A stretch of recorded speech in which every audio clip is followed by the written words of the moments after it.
Welcome to the Vault Excel. Thank you for joining me. Happy Friday, everybody. I have several topics at hand to discuss. It's going to be about four topics. I will try my best to be brief. Thank you all so much for joining me. And if you'd like to donate to this great network, $BeganG129 Cash App, stickers and chats are always welcome during the live stream. We're going to bring you two pieces of information pertaining to Wendy Williams' ex-husband, Kevin Hunter. He is still trying to get money out of this woman for unpaid alimony and spousal support, which I don't think he deserves. But nonetheless, it's a legal wrangling, and I'm going to bring you the said information. People Magazine is my first source. Thank you for joining me. Wendy Williams' legal and financial guardian, Sabrina Morrissey, and ex-husband Kevin Hunter are going to battle in court over alimony money. According to a lawsuit filed in the Superior Court of New Jersey and obtained by People, Morrissey is demanding Williams' ex-husband pay back $112,500 in alimony. Per Morrissey's complaint, Williams, 59, believes Hunter, 52, was overpaid for 3 months and was unjustly enriched by Williams' bank account. However, in a separate court response obtained by People, Hunter has demanded the former talk show host pay him 23 months in back payments for spousal support from their divorce. He claims Williams stopped paying alimony before she was placed under a court-ordered guardianship in May of 2022. Okay? Since both parties agreed their out-of-court mediation had failed, Morrissey brought the issue to court to seek resolution in arbitration. Hunter and his attorney could not be reached for comment. Morrissey's attorney had no comment when contacted by People. Okay. Now, the Wendy Williams show aired 13 seasons over 14 years and ultimately concluded in 2022 without Williams on screen. At the time of the cancellation, Sherry Shepherd had been standing in as Williams' temporary replacement. Since then, Williams has publicly addressed her primary progressive aphasia and frontotemporal dementia diagnosis and currently remains in a care facility. Her family said in an interview with People in February that her court-appointed legal guardian is the only person who has unfettered access to her. According to Morrissey's filing, Williams only received 2 payments after she left the show. In February 2022, she received one lump sum of $1,952.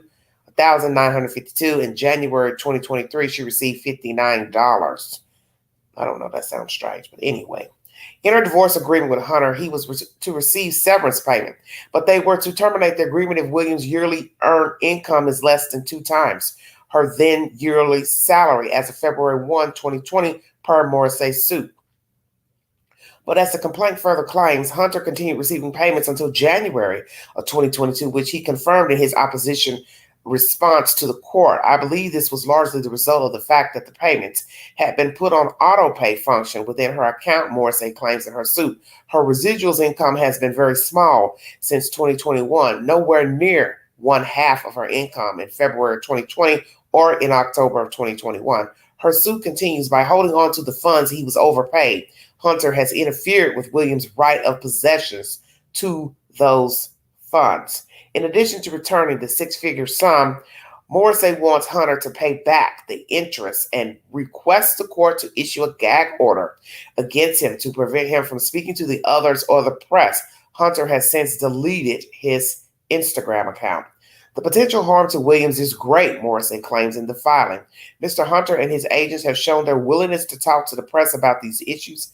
Mr. Hunter or someone to whom he provided court documents leaked these documents to the press for a purpose of pressing his advantage and complaining about the court process. In Hunter's filing, he stated this remains an emergent matter and should be treated as such. In his filing, Hunter also called out the controversial Lifetime documentary, Where is Wendy Williams, which was released in February, just days after Williams' care team revealed that she had been diagnosed with dementia. Hunter claimed the project portrayed his ex in an extremely demeaning and undignified manner, incorrectly states that she is broke, and cruelly implies that her disoriented demeanor is due to substance abuse and intoxication. Morrissey agreed that the documentary was unfavorable in the court documents, but claims that it was described to her as a project that would be beneficial for Williams' image. Mark Ford, the executive producer of Lifetime's documentary, previously told People that Wendy's attorneys and the guardianship attorneys were consulted and signed off on the project. Filmed between August 22 and August 23, excuse me, filmed between August 22 and April 23, Where is Wendy Williams captured the dark period in the former host's life as she spiraled following the cancellation of her synonymous talk show due to alcohol addiction and several health issues, including Graves' disease, an autoimmune disorder that can cause bulging eyes, lymphedema, a condition that causes swelling in her feet. The documentary, which began filming after her guardianship was instituted, showed Williams asking, "Where is my money?" and discussing being broke and having no access to her accounts. Though in one scene, Williams' former manager, Will Selby, is shown handing the star a large stack of cash. According to court documents filed in March in New York for another litigation between Morrissey and Lifetime, it claims Williams was paid $400,000 for her participation in the film. Details of Williams' current financial holdings have not been made public. However, People obtained paperwork from the New York Department of Finance filed February 8th showing that there is currently a tax lien against the $4.5 million condo Williams once owned for the amount of $451.57 accrued between 2019 and 2021.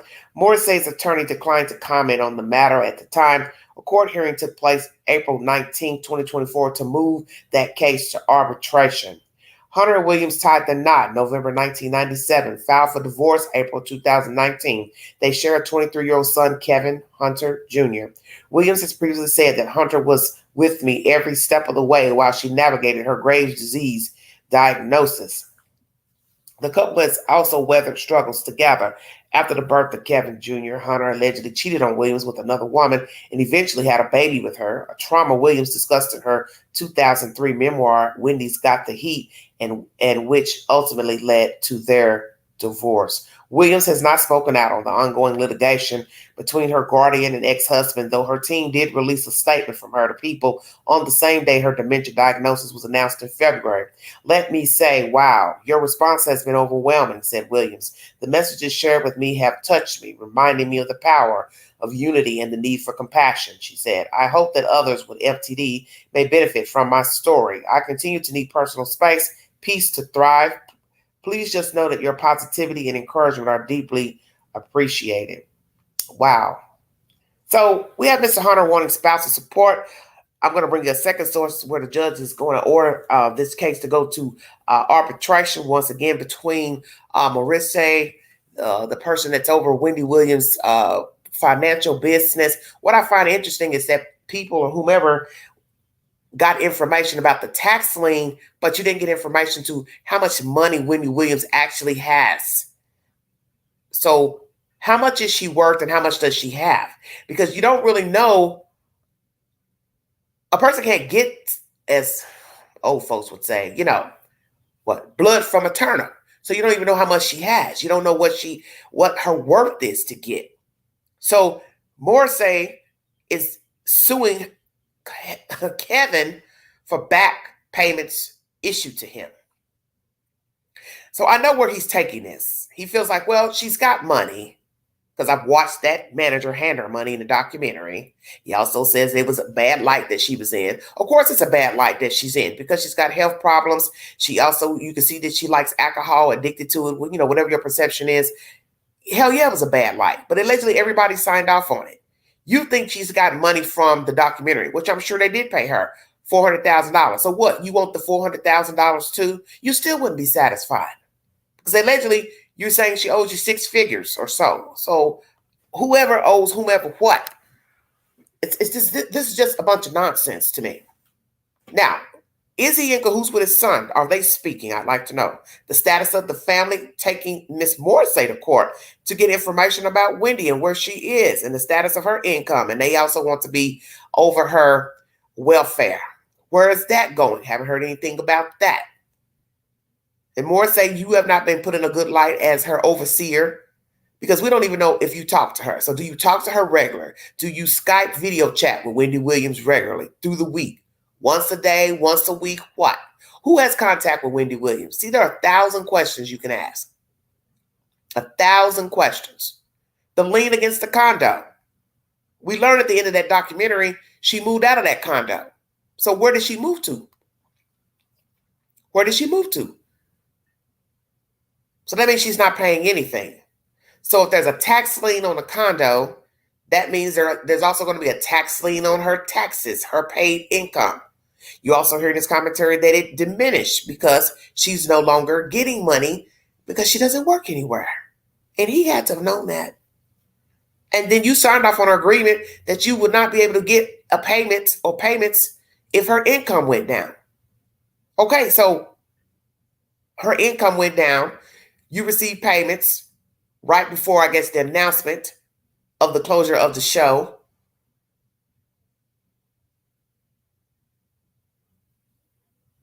Everybody's entitled to their opinion, what they think of this nonsense, because this is what it is. It's nonsense. Let's read the next source pertaining to this debacle. So we have Mr. Hunter in court wanting documents released about her income. And now we have Ms. Moore saying, I guess, basically counter suing, saying he owes money back to Wendy Williams. So this is why I'm saying this is a hot mess. And I understand what the judge is saying. He wants his payment that's due to him. He needs to know what the woman has and don't have, and so he can know what he's entitled to get back. You hear mention of auto pay, so I guess that's how he got his payments, before she made the announcement that she wasn't, going to be working on the show or have the show anymore. I don't really know what's going on with Wendy Williams. I don't know what's going on with her account. I don't know who's running what. But what'll be a debacle if you find out she don't have nothing. She doesn't have anything to give anybody. Because I told myself I could see her being released from this facility, wherever it is, and she comes out broke, literally penniless, with nothing. Nowhere to sleep, nowhere to go, and then owing the government and whomever else money. Because as I said, if she's not paying taxes on the home that she had originally, that condo, that means she wouldn't be paying taxes on her income. And all this is because somebody made a call about fraudulent purchases on her credit card. And that's how this overseer got involved, this attorney, to be over her finances. And I think it's scary when a complete stranger can be over your finances. Because when you're talking about millions of dollars, that's very scary. I mean, if you made $50,000, $60,000 a year and you had some money in the bank, you wouldn't want some old random Karen being over your money. And then if you're not aware of your faculties, it's even worse. And then you got other people around with their hands out begging, trying to exploit you, then it's triple threat. And I would assert that some of these people did not mean her well. They may have portrayed themselves in the documentary that they cared about her, that they were looking out for her, but they weren't. Because the woman has a problem or had a drinking problem. Then she also had health problems. So it was one bad situation after the other. Then you got cameras rolling and they're seeing all this dirtiness about her and the people around her acting like they're so concerned, but you all weren't concerned about her because she needed help. But the flip side is you can't tell a grown person to put the bottle down. You can't tell a grown person to tone their tongue. She's an adult. And she was falling by the wayside. It was obvious. But the flip side also is that the people doing the documentary said, we talked to her. She signed off on it. We had no idea what her life was actually like until we started rolling the cameras and saw what was going on. Now, some will judge them and say, well, you should have stopped rolling the cameras because you saw she was in a bad way and she wasn't aware of her faculties. Everyone's entitled to his or her opinion.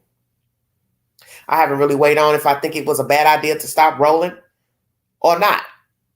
It may just lie on ethical.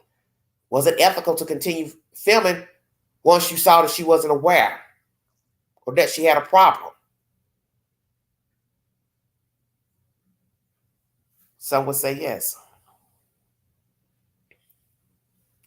All right. People.com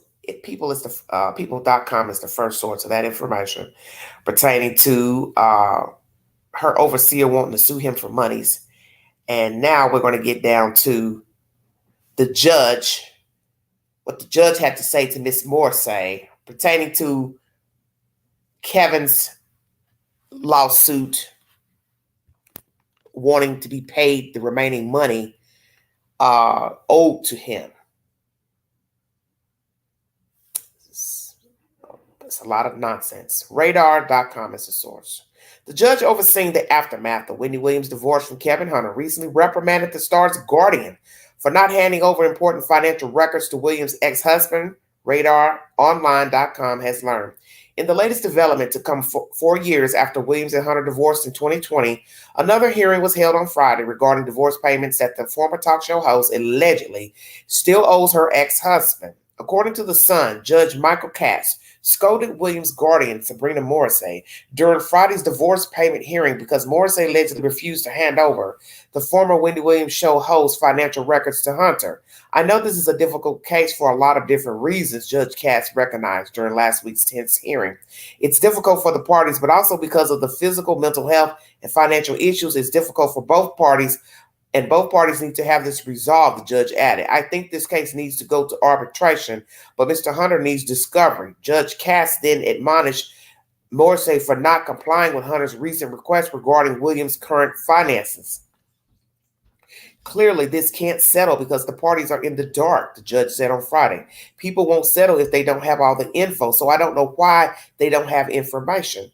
The judge then ordered Morrissey to provide Hunter with the requested financial records. The judge also ruled that an arbitrator could be arranged to decide whether there was a breach of Williams and Hunter's initial marital settlement agreement. It seems that you have the consent of Williams to get this resolved, Judge Katz said to Morrissey last week, and if Hunter was only offered 2 months of statements, it behooves him to know what's out there and to give what's been asked. An arbitrator will decide if there was a breach, and then if there was, we need discovery to see any damages, the judge concluded. Meanwhile, Morrissey responded and argued that it was difficult to share records regarding Williams' current finances because the records are supposed to be private. I've done what I can do under New York court, Williams' guardian explained, but it's very difficult to put out stuff that's supposed to be private. As RadarOnline.com previously reported, Morrissey was named Williams' guardian back in 2022 due to the former talk show host's rapidly declining health. Hunter filed a motion in New Jersey Superior Court last month for nearly 2 years of allegedly unpaid spousal support from Williams. Hunter's filing came shortly after his ex-wife was diagnosed with frontotemporal dementia and aphasia. Ms. Morrissey has given me no reason for stopping the payments, Hunter alleged in court on Friday. If Ms. Morrissey had tried to modify the records, that would be different. I'm not just concerned about the money, he continued. She's come in and swooped in and deleted the account in that time. This has become a real travesty. Well, the travesty is a grown-ass man not having a damn job and expecting some woman to pay him money to live high off the hog, and you got yourself in this pickle just as well. That's what this whole debacle is about. Your marriage to her, her marriage to you. You're out here philandering with a fucking young lady, get her knocked up. You were living off of Wendy Williams' money. This girl's living off of Wendy Williams' money. The woman gets sick. She's not making any more money, and you wanting payment. So what they should do is pay you the fucking 2 months that before she aired that she didn't have a job anymore. That's what she should owe you. Let's do it strictly by the books. Let's do it strictly by the books. Whatever month she announced that she no longer had the Wendy Williams show, she needs to pay you back those few months of whatever that you didn't get a payment. Because I won't doubt you're going to want lawyers' fees, this and that, hardship. You would drain the whole account just on whining and crying. I don't understand why you don't have any money anyway, because you had a fucking job and you used to work for Wendy Williams. So if you didn't have any money saved up while working for Wendy Williams or any other entrepreneurial endeavors, that's your fucking problem. You literally were using this woman. Now, we know that Wendy Williams has not been the best person. She talked a lot. She meddled a lot. She kept up a lot of bullshit in the entertainment industry. But the point still remains, you were a grown man and you should have had money saved up. That's on you. That's on you. Because the message that you're sending to the universe is that she was just a cash cow. You were using her to do whatever you wanted to do. She allowed it. And then you met this girl and she was using you and also using Wendy Williams' money. Now there's no more Wendy Williams. Now everybody's crying to the court about, woe is me. She's online crying. You online crying. Both of you are sick to me. Both of you are really probably more pathetic than the shit that Wendy Williams put out when she was well and running around. For a grown-ass man to be going to court crying about a sick woman's money is ridiculous.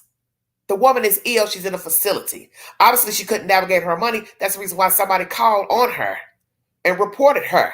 And then a judge got involved. And then the banks got involved. Somebody saw some indiscrepancies in her money spending. So you entitled to believe it was her family, her son, her sister. I don't know, because I don't know who had access to the card. I know the son had access to the card when she first went to Miami, which got this mess started in the first place. But the point is, it's water under the bridge. Nobody's going to admit they used her, took her money, stole her money fraudulently, maybe opened up credit cards, accounts, loans. I don't know how deep this rabbit hole goes. But the point is, Wendy Williams is no longer. That's the bottom line. So if she owes you a few months of money before she told the world she has no job, then that's what the fuck they should pay you and keep it moving. And then you get that little funky ass money and you get the hell on. Because right now we don't really know what she has. Now, hopefully Wendy Williams opened up another account when she got that documentary money. Because I do remember her mentioning that there was another account in the documentary. So that would have been a smart move. Open up another account and put that $400,000 in. But where she fucked up is she mentioned it during the documentary, and they probably could go to that bank and seize that money. That's why I say she probably won't have nothing when she comes out, because what you have to ask yourself is the obvious. You don't know if she owed debt before her health declined. You don't know what's already been spent out of her monies while she was out here falling by the wayside and having all these people in her pocket. Then this overseer, she's probably getting a stipend for being the overseer and executor over her business. So it's no telling how much this damn woman been milking up out her damn pocket. That's why I said I won't doubt that the day they release her to the public, they'll just push her ass out in a wheelchair or she'll walk out to absolutely nothing. She won't have a pot to piss in. And somebody say, hell, that's her karma because she chose this lifestyle. She chose this husband. She did a lot of dirty stuff to people, the things she would say about people. Maybe this is karma. Of course, they tell you don't kick a person when they're down. But you also have to remember that what you put out in the universe, you will get back. That's just the way it is. I don't care what you're doing. If you're doing dirty stuff, illegally, fraudulently, you're making up stuff about people, you're stirring the pot with people, gossip, rhetoric, lies, you should know at some point, you're going to get that back. I hate to see anybody in this type of shape, of course, but I also have to remember, as I just said, the universe has to get it back. I remember someone told me this once in this meeting I was in, and they was, basically saying, no matter what you believe in, whether you believe in God, Allah, whomever, what you put out, you get it back. And yes, we're seeing a lot of dirtiness in the world, and those people seem to be in great positions. They got money, wealth, clout, nice home, cars, but they're evil as fuck. They're mean. And they're defrauding people, stealing from people, assaulting people, raping people. But at some point, you should know they come off that high horse. And it might take a while. They might get 30 years of using and manipulating people. And then poof, one day it's over with. And you've seen that with athletes, entertainers, wealthy people, regular people. The horse eventually goes into the abyss. I think it's time for Mr. Hunter to get off his lazy black ass and go get him a fucking job. Because the time you spend running into courts, suing this woman for this money that you say she owed you, you could be out here working. Same thing with that little girl that you went and got knocked up. She's showing you she don't love you, that she's only in it for the money. So all of you all have been hustling Wendy Williams. And maybe this was God's way of showing everybody that I can stop the gravy train at any point. And he did. And he did. She's sick. She's in some facility. Hopefully she's better. But the point is, you were using your wife. The girlfriend was using you. And now the gravy train is stopped. And now everybody's at odds with one another. And Wendy Williams is in a whole different universe. She probably barely knows one day from the other. You know, because we don't know how bad her condition is. So you two out here fussing and tussling, and you're running out here telling the public everything. You're the one that look like the fucking fool. Because you're a grown man who should be out here working a full-time job. And whatever you were doing before you met Wendy, or what you were doing when you met her or was married to her, that's what the hell you should be doing now. Hey, there are a lot of jobs. The Postal Service needs workers. Why not go work for the post office? Most of us can't even get mail on time. The workers don't want to put the mail in the right damn box. They want to reroute mail here in Knoxville, Tennessee to fucking Kentucky. So why don't you go get your ass a job at the fucking United States Post Office? How about that? And stop this fucking whining. Because you look ridiculous, a grown-ass 50-something-year-old man whining over money. Because you should have had a job anyway before you two divorced. How about that? So basically, you were just using this woman in the first fucking place. This is why all this happened for a reason. Because God had a plan. And nobody could tell me he didn't. He says, oh, I know how to put a stop to all of this swilling and hustling. She's going to go down. And the rest of you going to have to go out here and make a way for yourself. Because that's the law of the land. You cannot continue to use people and abuse people because they have money. And you look stupid to keep running around talking about her, making videos and going on, your public platforms, talking about what money Wendy Williams owe you. You sound ridiculous. A grown-ass man crying about spousal support. I don't see that a woman should be paying a man those fucking spousal support anyway. That's just how I feel. I got old school ways. Why should she have to pay you spousal support? You are a man. And you used her. And you made a baby. So my thing would be, you shouldn't get shit no damn way just for that. You were cheating on the woman. I don't care how crazy Wendy Williams acted. Like I said, some people might say this is karma that came back to her. But still, you're a grown-ass man. And you're out here philandering, using this woman's pay. You went and got a house. And put this woman in the house and had mail going to that house. That's how it first got out. Somebody went to the mail and opened up the fucking mail and saw your name on the mail, and they put the story out there. That's how the story first got out, that you were cheating on her. And showed the house. And I was like, damn, this man is bold. Married to his wife and goes and buy a house that was only, several miles away from their house with his wife. And he's in his house set up with this other young chickadee. Now you fast forward, the money is dried up, tied up legally, and he's up here crying to everybody that can listen. I want my money. She owe me money. She owe me money. I want my money. You better go get your ass a damn job. Everybody else is working. Why you can't work? And what you have to remember is eventually, if Wendy Williams wasn't sick, let's keep it real. That paycheck was going to stop at some point, you fucking dummy. Thank you, Diane. Thank you for the super chat, sweetie. The money was going to stop eventually. There's a timeline with spousal support. You all didn't have no fucking kids together, no small kid, so you couldn't ask for child support because your child was grown or near grown. So you aren't going to keep getting money anyway. Well, he's got his karma now. He ain't getting no fucking money. And I don't think that little girl wants to continue to be with him because she's been riding the donkey ride as well. She used him because of the access he had to Wendy's money years ago when they met. Now the money is dried up, tied up. She has no use for this man. So that's what she's going to end up doing. Taking him to court, suing for alimony or child support herself. And she's going to look like a fucking fool because his only money is coming from Wendy Williams. He doesn't even have the type of common sense, the money that he was getting from Wendy, that he should have been saving in the first place and putting towards something to do, some type of lucrative business. All those years he was married to Wendy Williams and this woman was making millions of dollars. You look stupid sitting up here arguing in court about her fucking money.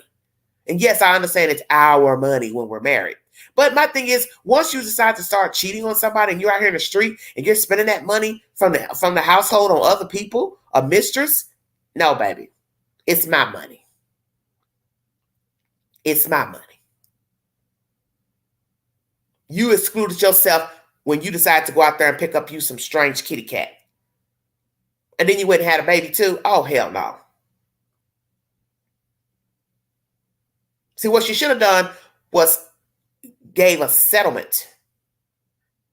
Now, I don't know what was agreed upon in her divorce decree, but I'd rather give the person a settlement and then walk the fuck off. And they don't get nothing else from me, whether I work or don't work. And that's what happened with, what's her name? Jessica Simpson, when she was married to that bobblehead. They hadn't even been married, I don't think, 3 years. And when the marriage went downhill, he's up in court doing the same damn thing, wanting spousal support. And Jessica Simpson said, I paid him that money so I could be done with it.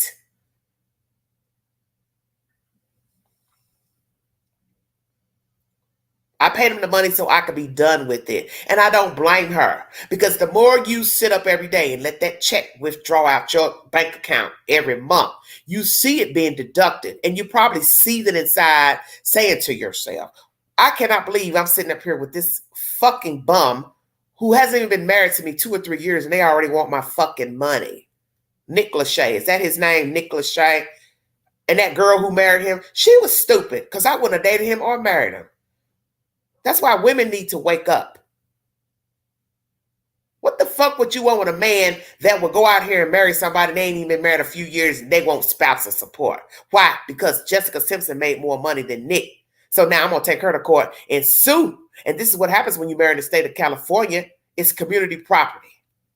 So you married somebody all of 5 days. Now they can sue you for every damn thing you got. You don't have no damn prenup. This is why when you marry in California or any state with community property, you better have a fucking prenup. And you better not cheat on nobody in the state of North Carolina, because guess what? North Carolina, you can sue for adultery. So that's why they tell you, you better know the laws where you get married. And if you think you might be wealthy one day, you better go ahead and get a prenup. Because you may start off today making $30,000. In 10 years, your ass might be making $300,000. But you don't think about things like that because you feel like you're in love. Well, he's a bum. He's a bald-headed bum. He's a bum, and that little girl he got pregnant and knocked up, she's a bum too. She's a bum bitch. Because it's disgusting to see a grown man use his wife and go out here and philander and use her money and clout, and then go lay up with another woman and get her pregnant, and then years later cry and moan about money when the woman is sick and she don't even have access to her money. Right now, we don't really know the state that Wendy Williams is in, if she's even lucid enough to know what day it is. I don't know how that woman is doing. I don't know if she's talking to this Miss Morrissey lady. See, we have no idea who Wendy Williams is talking to. We don't know if she's aware of her faculties. We don't know how much money she has in her account. For all we know, she don't even have no fucking money. Who's to say? So this is why it needs to be resolved. Yes, get it over with. Go to arbitration. Give him the documents to show how much money this woman has. If the banks will release any of the funds or release documents to show what she has, because my understanding, it was private information. So go to the banks and say, hey, this man needs to know so he could move the fuck on. And the banks need to go ahead and release the documents to show what she has. And then go from there. And give that bald-headed motherfucker his few little coins, and then when it's over with, it's over with. You can't get another fucking dollar from Wendy Williams. And that's that. That's my conversation. Morgan Wallen. Some more BS. Welcome to the Vault XL. Thank you for joining me. Let's talk about this bum. Yeah, this is Bum City today.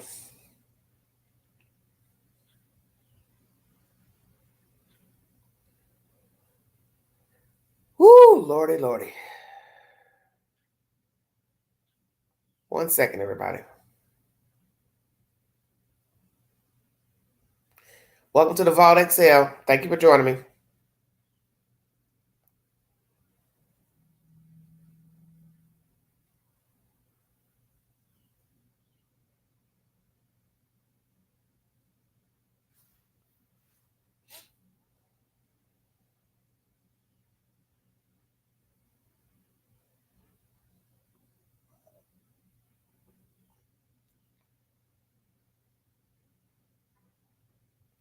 Well, Mr. Morgan Wallen, he's a country music star.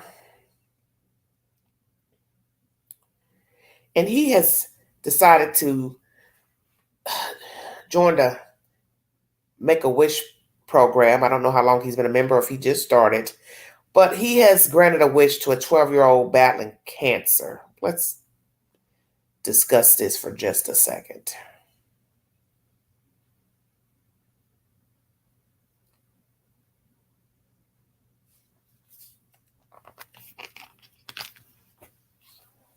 Oh, Lordy. Morgan Wallen make a wish to meet 12-year-old who beat cancer. Morgan Wallen has made one 12-year-old's dream come true. Through his organization, the Morgan Wallen Foundation, the singer-songwriter teamed up with the Make-A-Wish Foundation of Mississippi to surprise a young fan who had recently won her battle against cancer, giving her the chance to meet her favorite country music star and see him perform live in concert. Just days after completing chemotherapy and radiation treatment, Jayla Hibbler and her family got the opportunity to watch the last night singer as he took the stage at the University of Mississippi's Vaught-Hemingway Stadium on April 20th during a stop on his extended One Night at a Time World Tour. We partnered with Make-A-Wish to create an unforgettable night with beautiful Jayla, the singer's charity captioned in an Instagram post published on April 22nd. After ringing the chemo bell on Monday, the radiation bell on Wednesday, her wish was granted on Saturday in Oxford, Mississippi to meet her favorite artist, at Morgan Wallen, the statement continued. Ms. Hibbler, who hails from Rickton, Mississippi, had been battling stage 4 anaplastic large cell lymphoma, a rare type of non-Hodgkin lymphoma, since November 2023, receiving treatment at the New Orleans Children's Hospital, per WDAM-7. On April 18th, the day after ringing the bell to mark her last day of radiation therapy, Ms. Hibbler stopped by the Hattiesburg, Mississippi location of Cavender's Western Outfitter, a chain of Western wear clothing stores, assuming that her family was taking her shopping.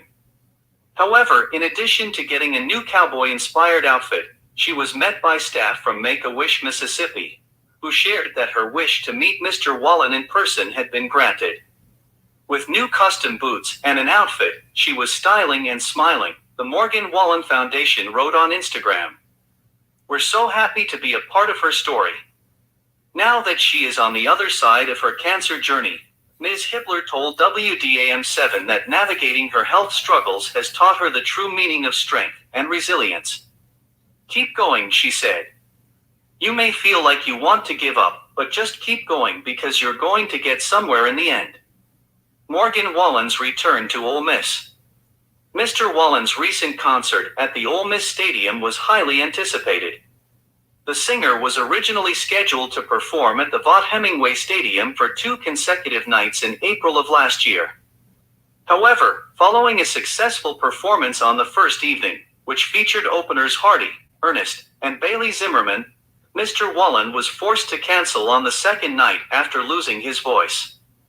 After last night's show, I started losing my voice, so I spent the day resting up, talking to my doctor, and working through my vocal exercises trying to get better.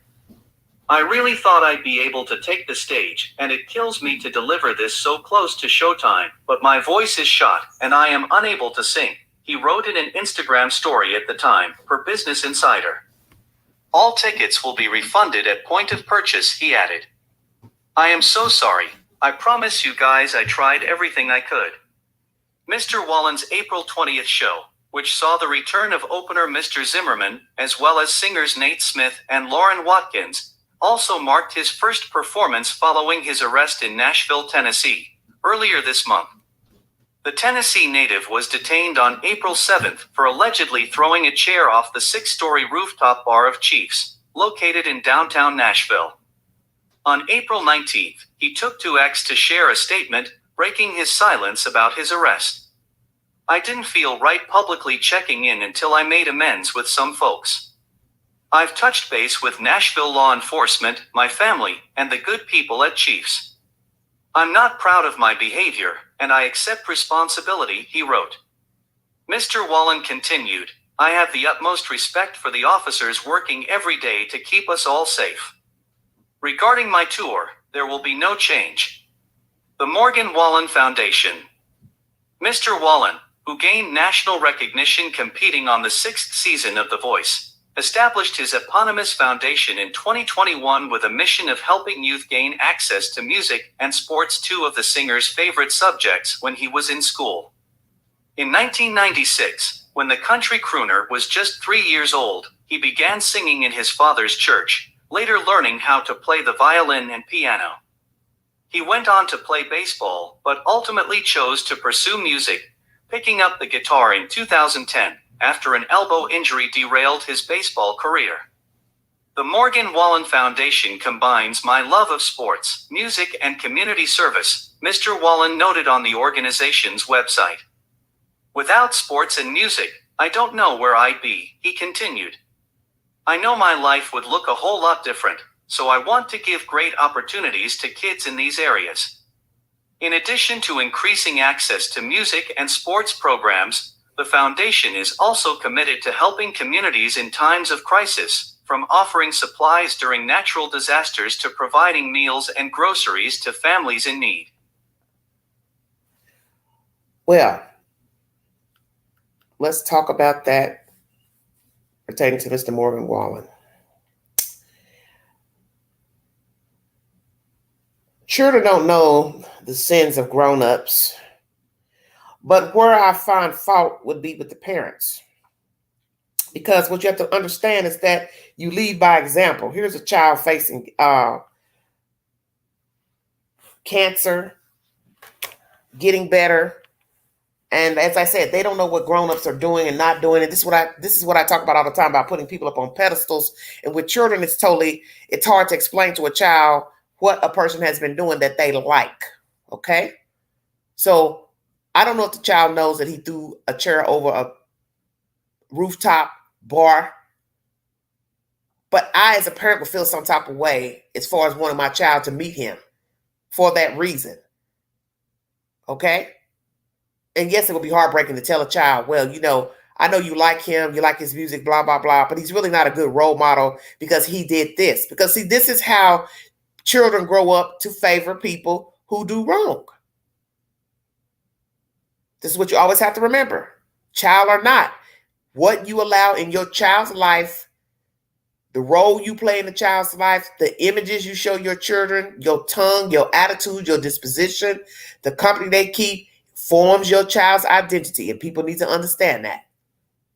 So I would have a problem with these people allowing him to see the child. Just because I would say to myself, he's not who I thought he was. But that's the point. You don't know people. And I say this all the time during the live streams. You don't know people. And you see this with true crime and all types of nefarious deeds that people get themselves into, and crazy nonsense and debacles with other human beings. You don't know people. What's even more disturbing, besides him throwing the chair over, he has a foundation to try to help children with music and sports and so on and so forth, and his mission in life. Well, see, all that's contradictory, because how are you going to be a singer, wanting to give back to the community, having a foundation, But you like to get drunk and throw shit and fight people and cuss and, use derogatory language. How? I'm confused.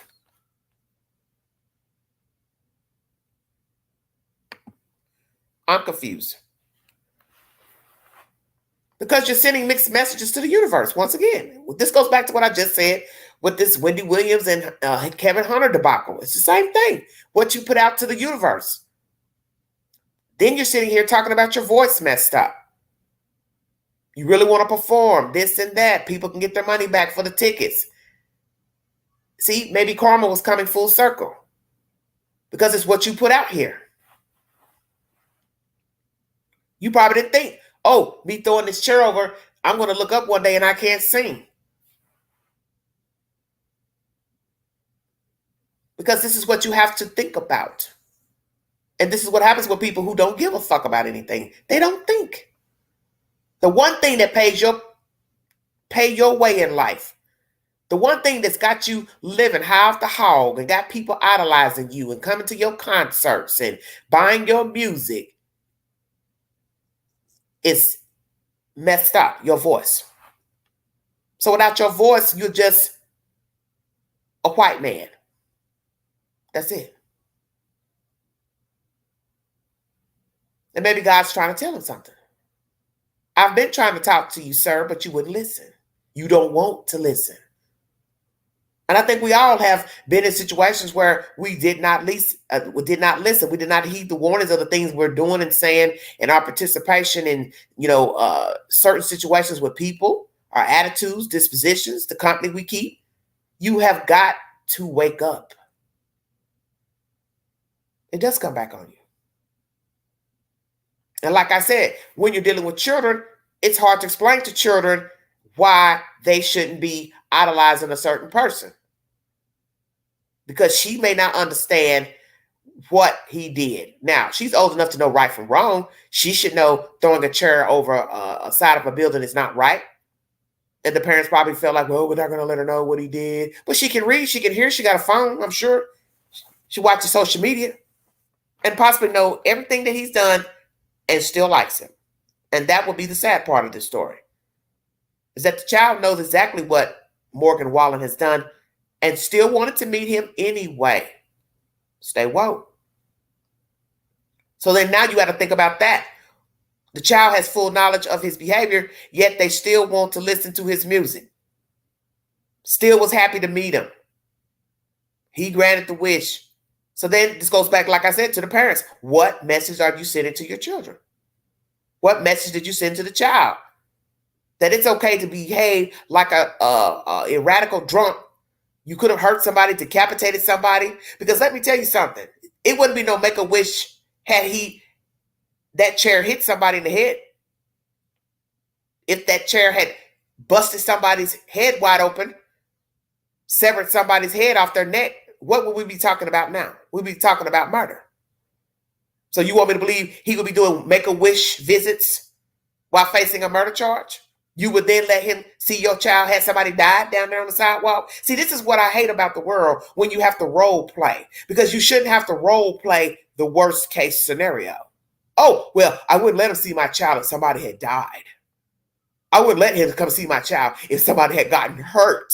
I'd have to tell my child, oh, you can't listen to Morgan Wallen anymore because he hurt somebody. Somebody died down there on the street. That chair fell and hit somebody in the head and they died. They got a concussion. They was in a coma. So what you got to say to yourself is, why aren't you sending that message and somebody didn't get hurt? What's the difference? Somebody's got to get hurt for you to then to tell your child Morgan Wallen isn't a great guy. He's still the same guy that threw the chair. So it doesn't matter if somebody got hurt or not. He's still Morgan Wallen with the bad fucking attitude. So it doesn't matter about a Make-A-Wish program. It doesn't matter that he has a foundation. It doesn't even matter that this child has cancer and is sick and like Morgan Wallen. It's principle. Morgan Wallen doesn't give a fuck about anybody. So all this shit about sports and music and how he grew up and what he liked to do and he wants to give back to the community, it's bullshit. This man doesn't give two fucks about that little girl, his foundation, the music industry, giving back to the community. It's a farce. because you can't straddle the fence. You can't go out here and say you care about children and give it back to the community to help them achieve their goals, and you're running around here drunk and throwing shit off of buildings. You're either going to be a good guy or you're going to be a bad guy. You're going to have to choose a box. Because when you're doing things as far as Make-A-Wish and having a foundation to help children, you're going to have to portray yourself that you're half-ass decent. So you can't go around here calling people niggers and Jews and wetbacks and all type of crazy nonsense that come off of people's tongues and getting drunk and disorderly and then say, oh yeah, I want to help the community. I love kids. Oh, that's not going to work. Now, can you love people and kids, animals, and be a dog-ass motherfucker? I guess. Have a bad day? Sure. Be a rogue, a sadist? I guess.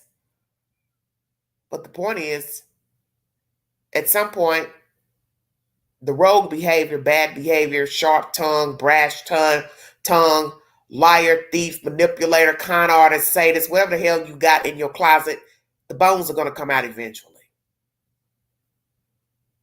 So then it's not going to really matter that you have a foundation to help children.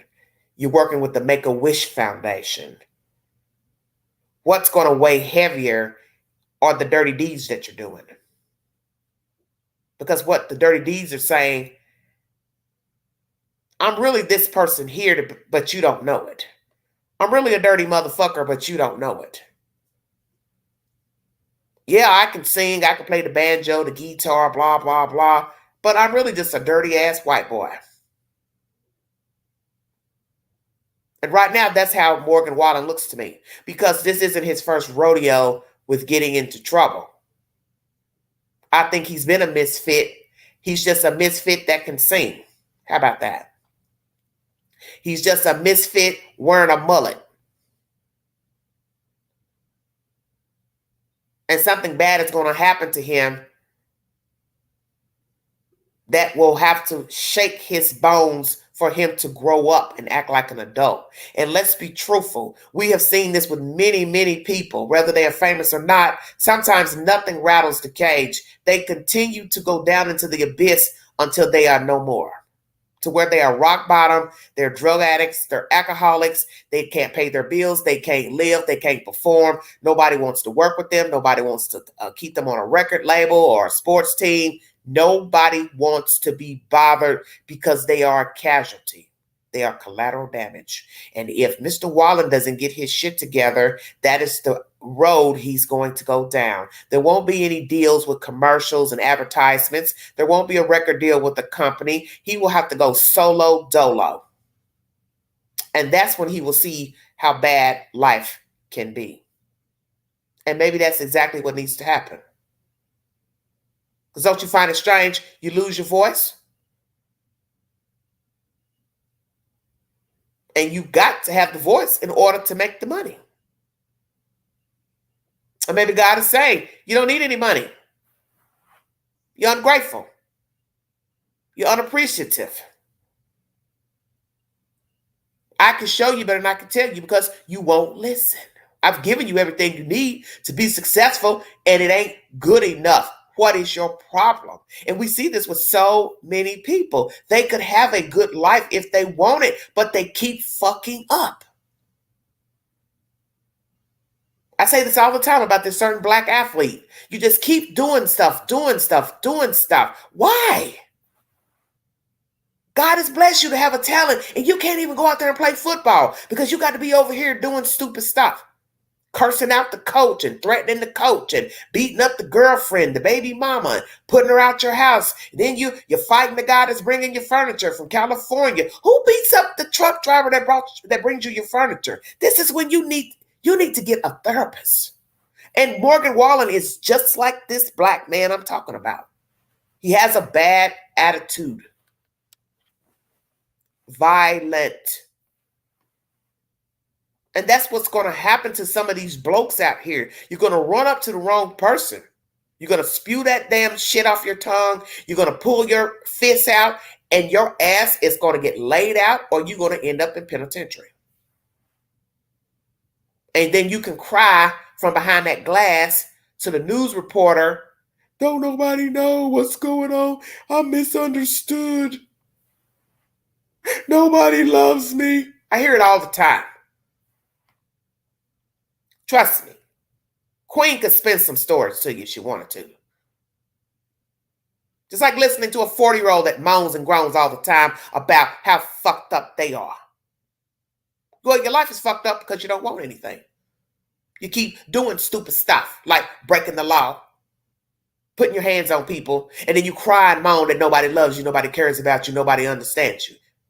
Why would we? Why should we? Because we shouldn't. We shouldn't give two fucks about you. As I always tell people, when the person gets out of control and you can't do anything to them and you can't reach them physically, mentally, and verbally, then that's God's child. We will let God work with them. Mr. Wallen, to me, is a prime example of that. That's God's child. You let God work with that. He is no longer in the business of dealing with humans because you can't do nothing with nothing like that. And I think we all need to understand that. There comes a point when you realize there's nothing I can do or say to help this person. So I'm going to leave them alone, get out their peripheral, cut off ties with them, and get the fuck out of Dodge. Because there ain't nothing I can do with him or her. Talking to them is like talking to the wall. They're giving me a headache. They're stressing me out. They're making me sick to my stomach. And we have got to learn to cut people off. Third subject of the hour. A couple of months ago, 3 Kansas City men were celebrating the game and ended up dead at a friend's home and were found frozen outside of the man's house. And right now, we have learned that the autopsy is complete. But what's weird is that it will not be released only through the district attorney's office. Why is that? So the family has questions and want answers to why the autopsy report cannot be released to the public, while they can get information from the autopsies. We did learn that the men had in mind drugs. So then you got to ask the question, did they legally take the drugs or it was laced with something simple as the marijuana? What's the truth? Fox 4 News Kansas City is the source of this information. Thank you all so much for joining me. This is subject matter number 3.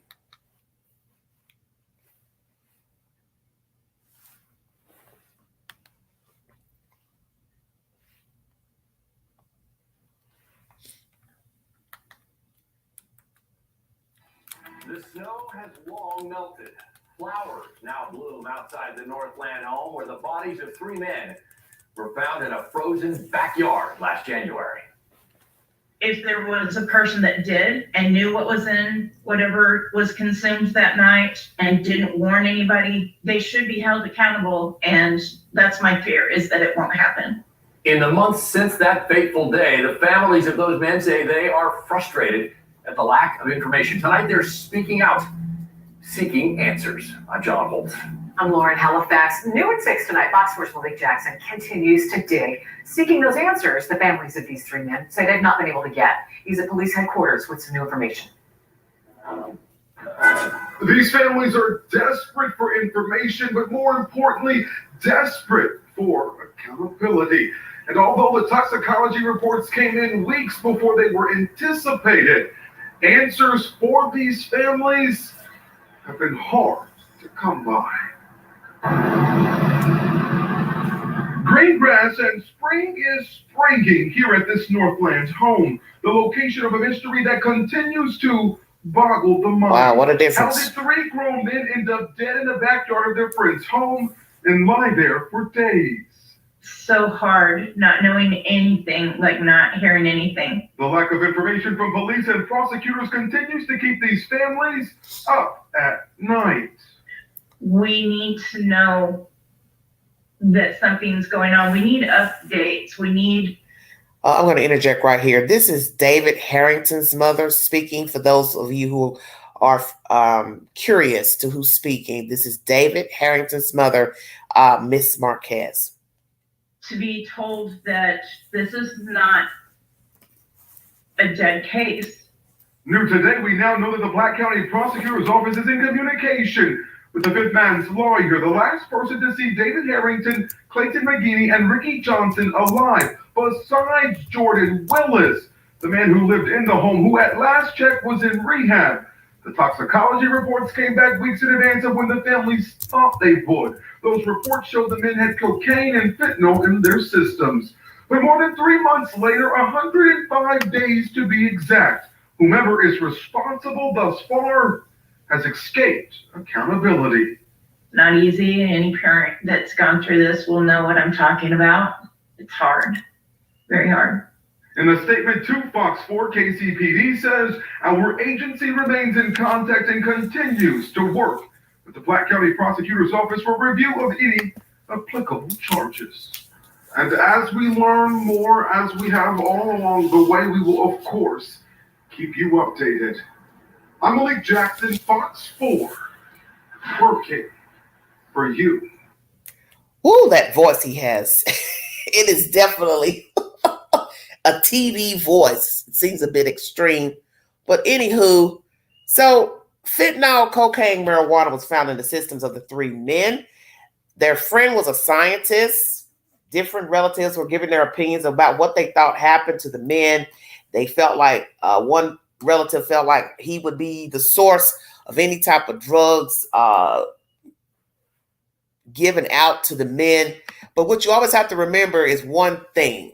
Is that one, you don't know people. Two, you probably had one or more that were actual users in the group. You got to prove that he deliberately gave them drugs in something and it was disguised in something else. So let's just say everybody likes smoking marijuana and he doctored the weed and had the fentanyl, whatever, cocaine mixed up in it. Frankly, you can see cocaine. It's not like cocaine is, unless it's liquefied. Cocaine, whether it's rocked up, crushed up, powder, you can see it. So even if you're smoking the weed, I think at some point, even if you didn't see it rolled in a blunt or rolled in a joint, you could smell it because cocaine has an interesting smell to it once it's been cooked up. So you're going to smell it. And I'm assuming that even if it's powder and put in the weed, it's going to still have the same smell once it's mixed in with the weed and you put fire to it. Just saying. And if you're a weed smoker, you're going to know the smell is not right. You're going to say, this weed smells weird. What's the smell? It don't smell like just marijuana. You're going to smell the cocaine mixed in it. That's point blank. So I got a feeling that these guys imbibed in drugs.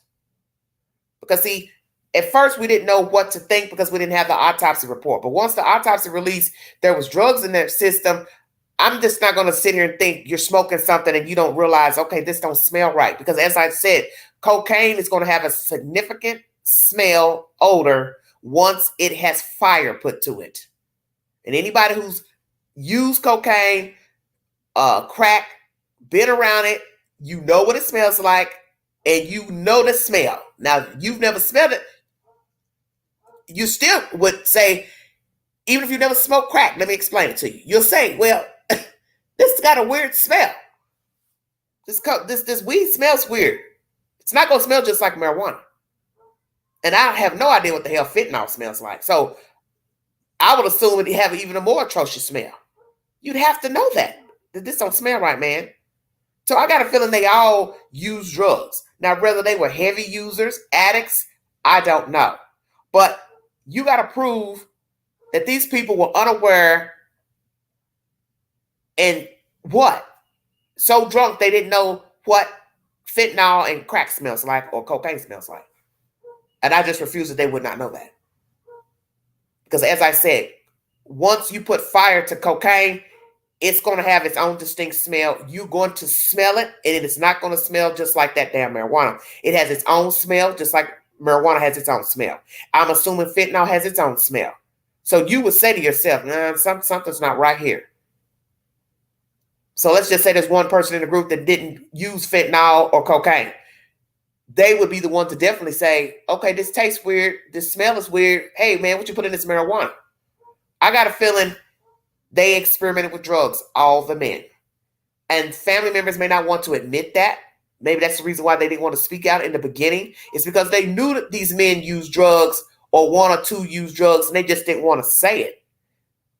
And then perhaps put all the blame on this guy. Because like I said, once we found out that the guy was this alleged scientist, or you want to label him the mad scientist, you know, they started putting out one or two relatives. Oh, it's got to be something he did or something he gave them. But then once the toxicology report came out that it was fentanyl, cocaine, and marijuana, I said, no, there's no way they didn't know. No way you're smoking that and you didn't smell the smell. Because that's too many drugs mixed in for marijuana to mask the smell. No, marijuana is not going to match the smell of no cocaine. As people used to say back in the day, when it was crack mixed in with weed, it was called ping ting. And a lot of people are like, Queen, how you know about this? Trust me, Queen has been around all kinds of people. And you can smell it. You can smell it mixed in with the weed. It has its own distinctive smell. There's no way you would know it. No fucking way. So like I said, whether it was crack cocaine or powder, you still would smell an odor besides the marijuana. I have a feeling they all used. And I don't think the family members wanted people to know that they used. Because that's the one thing I don't think I've heard one relative say, yes, I know that he used drugs. They may have said it in some coy way because that's something most people don't want to admit to people. Oh, yeah, he used drugs. Oh, yeah, he had an issue with drugs at one time. And one of the guys had problems, they said, getting his life together, and he was finally back on track. This may be one of those problems. Maybe he was a drug user at one time, one of the fellas. And he finally was doing well, keeping a job. I think they said he was paying his child support or whatever. So see, if you are a grown man and you've been on the teeter-tattering with drugs and, you know, straddling the fence, hell yeah, you're going to have problems keeping your life together because drugs can take you down. So you're not going to be spending time with your children. You're not going to be paying child support or, you know, buying the things your children need and spending time with your children and, you know, keeping a place to live. And these are all high school friends. So they've kept the bond with one another despite the obstacles that the guys have been through. And that's a good thing because we've learned that with guys, they can usually tolerate more BS than women can and still stay friends with their homeboys, even if the guy is now, you know, an alcoholic or a drug addict or whatever. But I got a feeling these guys used. Now, where this case is still a problem is the friend. Don't know where he's at, what he's doing. The fact that people were banging on doors, calling his phone. He's using an excuse of earmuffs and headsets and fans brewing and he couldn't hear nobody and his friends are lying dead outside. We're getting different versions of times and who all was in the house. You don't even know how many people were there, who was an eyewitness to anything, if anybody else was in there smoking dope with them. I got a feeling there was more than just the four guys there smoking and drinking. The other guy who said he left, you don't have proof when he left. You don't have proof to what he saw, what he heard. I think they all who went there probably got high together because it's called like minds. And you just don't have three people lying outside accidentally. That's the very reason why it was never ruled foul play. When those police officers got to the scene, they have probably seen this scene 1,000 times over. Oh, they were getting high. They done took something. And naturally, it's devastating to strangers, relatives, because you get the story and then you're saying, oh my God, 3 people outside in the cold? What happened? But police officers deal with this type of, debacle every day. So we may not see people passed out every day on the front lawn or back lawn, but they do. They walk into homes every day where people have overdosed on drugs. So naturally, when they went to the scene and saw 3 and didn't see blood, head trauma, I think blood was seen, but you know what I'm saying? There was no head trauma, no wounds to the body, no strangulation, no gunshot wounds, they automatically say, oh yeah, this is drugs. This is drug related. What will come about in this investigation? That is the one reason why no information has been released to the public pertaining to the investigation and where it's going. If there will be anybody culpable with the young men having drugs in their system, will it just be released that finally they took the drugs, they believe they took the drugs, there will be no arrest of the so-called friend who owned the house? Will it just be these guys died because they took a lethal combination of drugs, tainted fentanyl, and they died? Now, did this other guy, the friend, did he have drugs in his system? That's something that I think many of us would like to know, because that'll show us, give us a little more into this debacle of the three men being dead outside. Did the homeowner have fentanyl, marijuana, cocaine in his system? And that's something I think is strange that has not been mentioned. Did their friend have the same drugs in his system? Number two, was he legally drunk? Will we ever find out if the guys were legally drunk? Because I think they said there's no way of telling if a person is legally drunk at death. I'm not really sure. We have a lot of modern technology. You would think you would be able to see if there was a high volume of alcohol in a dead person. So those are the things I'd like to know about the friend, the homeowner. If he was legally drunk, did they test his blood? Did they also find fentanyl, cocaine, marijuana, or any other substance in his blood at the time of the investigation? Because what'll be jacked up if they didn't do any toxicology reports on him as far as alcohol and drugs? Because if you're thinking that these three guys died from drugs, you definitely would want to test the homeowner just to make sure he had it in his system or didn't have it in his system. That way you know where to take this investigation. Because are we talking about three guys that got high, but the homeowner didn't? Just saying. Has this guy mixed up concoctions before with different drugs, gave them to the guys, told it to them and didn't tell it to them? See, we don't know. So then you got to check his text messages, his Google searches, things like that. Or anybody else that can bring testimony to his demeanor as far as using narcotics, mixing narcotics, or any other type of substances because he's a scientist. What will we find out? And where is he? And why haven't we heard anything about him? Is he scared? Is he praying that there won't be a criminal investigation? Does he feel like there's a criminal investigation? Do the parents and relatives feel like this is a criminal investigation? What does the district attorney have pertaining to these three men's deaths? Is it criminal? Well, let's go here. I don't know the laws out there in Kansas, but one thing I can say is that a lot of states have implemented laws pertaining to drug usage and deaths. If in certain states, because every state's not the same. I think Tennessee has the law here about giving a person drugs or selling them drugs. You can be charged with murder in this state of Tennessee if you sold someone drugs and he or she died from the drug. So I don't know what laws are on the books out there in Kansas City, but if indeed that state has a law that says you can be tried for murder, manslaughter, whichsoever, for selling someone drugs or giving someone drugs, sharing drugs that cause the death of a person, then he's in hot fucking water. So it won't matter if he mixed a concoction deliberately, laced marijuana with the fentanyl and the cocaine. He still can be liable if that's a law in Kansas City. And while I'm talking about that subject, I will go ahead and go to Google and see what I can find. Thank you so much for joining me, everybody. 1 second, please. Hold on 1 second, everybody.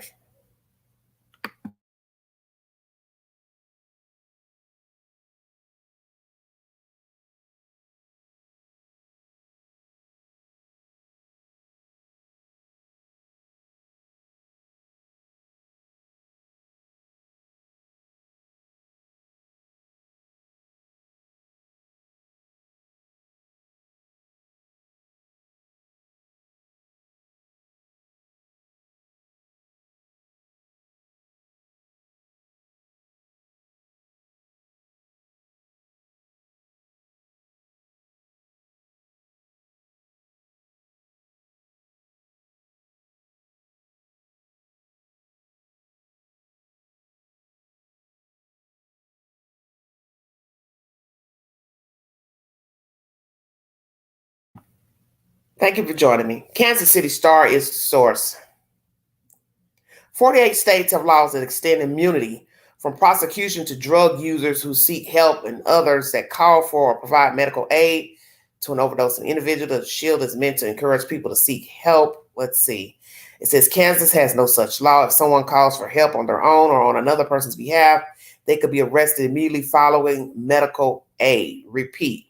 If someone calls for help on their own or on another person's behalf, they could be arrested immediately following medical aid. Advocates for individuals with addictions worry the state's current law discourages people from calling 911 during a medical emergency because they fear arrest. The result, they say, is that many overdose victims die alone after other users flee the scene. So, Kansas does have the law that you can be arrested for calling someone has overdosed.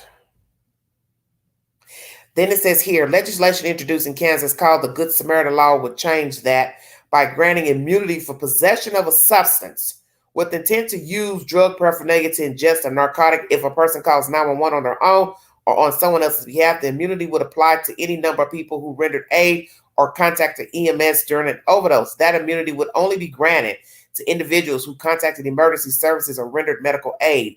They must additionally stay at the scene and provide their name, personal information to law enforcement. It says the Kansas House passed the bill 120-0 on Thursday. It now heads to the Senate. Okay, so it says here, Wyoming is the only other state that doesn't provide some form of immunity. Research indicates states with Good Samaritan laws have lower overdose mortality rates within the first 2 years of enactment. So let's see.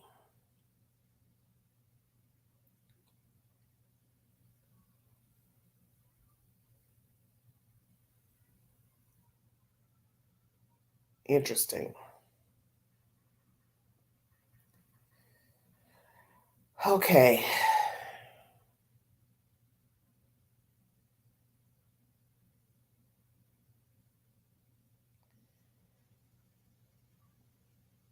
So it says Kansas has no such law. If someone calls for help on their own or on another person's behalf, they could be arrested immediately following medical aid.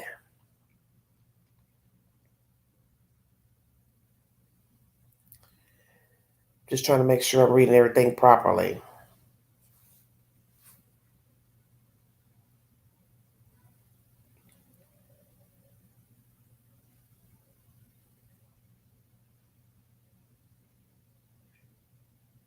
So they've enacted a law, Good Samaritan law, and it says that immunity would only be granted to individuals who contacted emergency services or rendered medical aid. They must additionally stay at the scene and provide their name and personal information. It says Kansas House passed the bill 120-0 on Thursday. It now heads to the Senate. So I haven't heard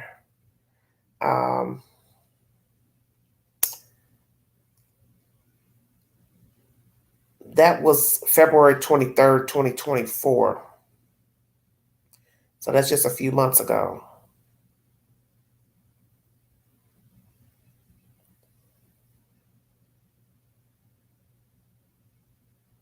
So I need to know if the Senate passed it or not.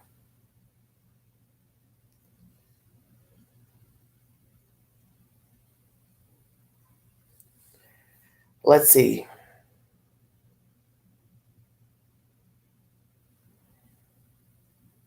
Hold on, everybody.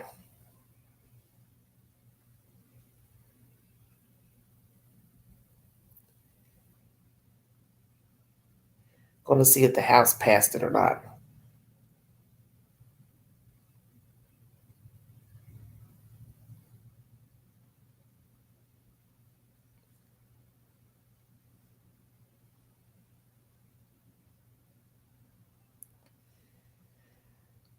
It keeps going back to January 16th for some reason.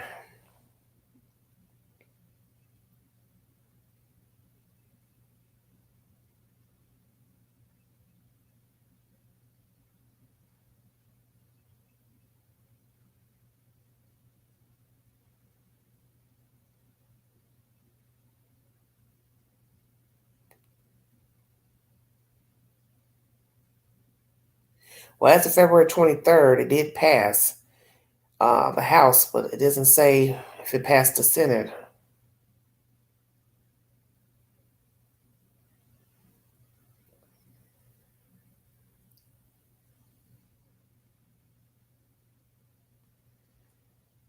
Well, I don't know.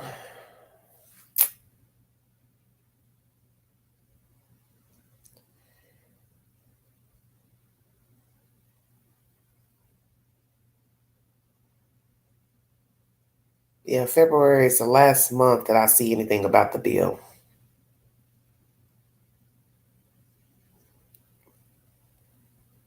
And it's now April.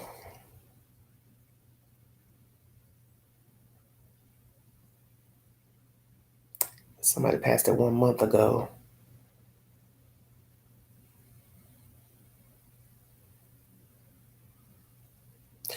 All right, everybody. That's my content pertaining to the young men.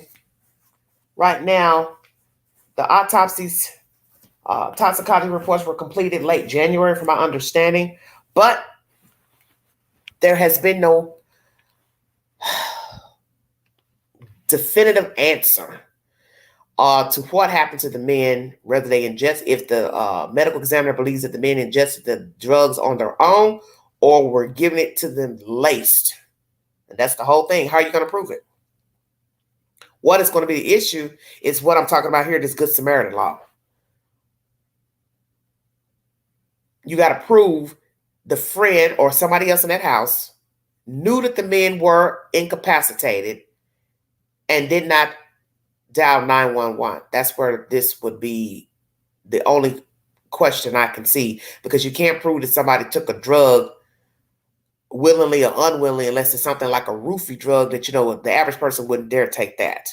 You wouldn't dare take a roofie drug unless somebody lied to you and said, oh, here's a Xanax, here's something to keep you calm, but then it's a roofie drug and you didn't know. So see, that's the whole thing about taking any type of drug. You got to prove if a person took it willingly or it was laced in something such as food or a drink or so on and so forth. Naturally, you would see weed floating in a beer or glass. And then you'd have to what? Stir up fentanyl or cocaine in a glass. And I can't see somebody doing that. Not saying you don't have crazy people that wouldn't do it, but just saying, I got a feeling these guys use drugs. I got a feeling they took the drugs. And like I said, if you are just a weed smoker, you would smell another substance in the weed, because cocaine is going to have its own unique smell. And I would assume the fentanyl would as well. I don't know. I haven't smoked neither, but I'm just saying, I know cocaine has its own smell, and you can smell it mixed in with the weed. As far as the fentanyl, I'm not really sure, but the cocaine most definitely. So were the guys users? Were any of them addicted to the drug? Meth, fentanyl, heroin, crack? How often did they use drugs? Did they use drugs mixed often? See, thousands of questions. Same thing with the other friend. Same thing with the other guy who left. Were they all users? Random users? Addicted? Periodic users? What's the truth? And will somebody tell the truth? Because naturally you can check the hair, and the hair will tell you about cocaine usage. So that's one thing about the hair. Cocaine stays in the hair. So you can cut the hair, test the hair, and it'll show you if a person's been using for at least 6 months, 3 to 6 months. So what did the findings come from the hair? That these guys used often. I'd like to know that. Very interesting. My last subject is pertaining to a man found out in a field. He's found near a creek. You're going to hear this in this audio on a private property. And he was a trucker. And you have to decide what happened to him. Coat found outside. I don't know if it was on the side in the road or on the other side of the rig, closest to the field, or what. But why was his coat off of his body? Allegedly, his belongings were inside of the truck. So was the truck locked or not locked? Were his keys on him? No. You're also going to hear in the audio that the truck wasn't running. You're going to hear the woman, girlfriend, wife, whatever say, he would have no reason to turn the truck off. The truckers don't turn their trucks off just because they're stopped somewhere. So what's the truth?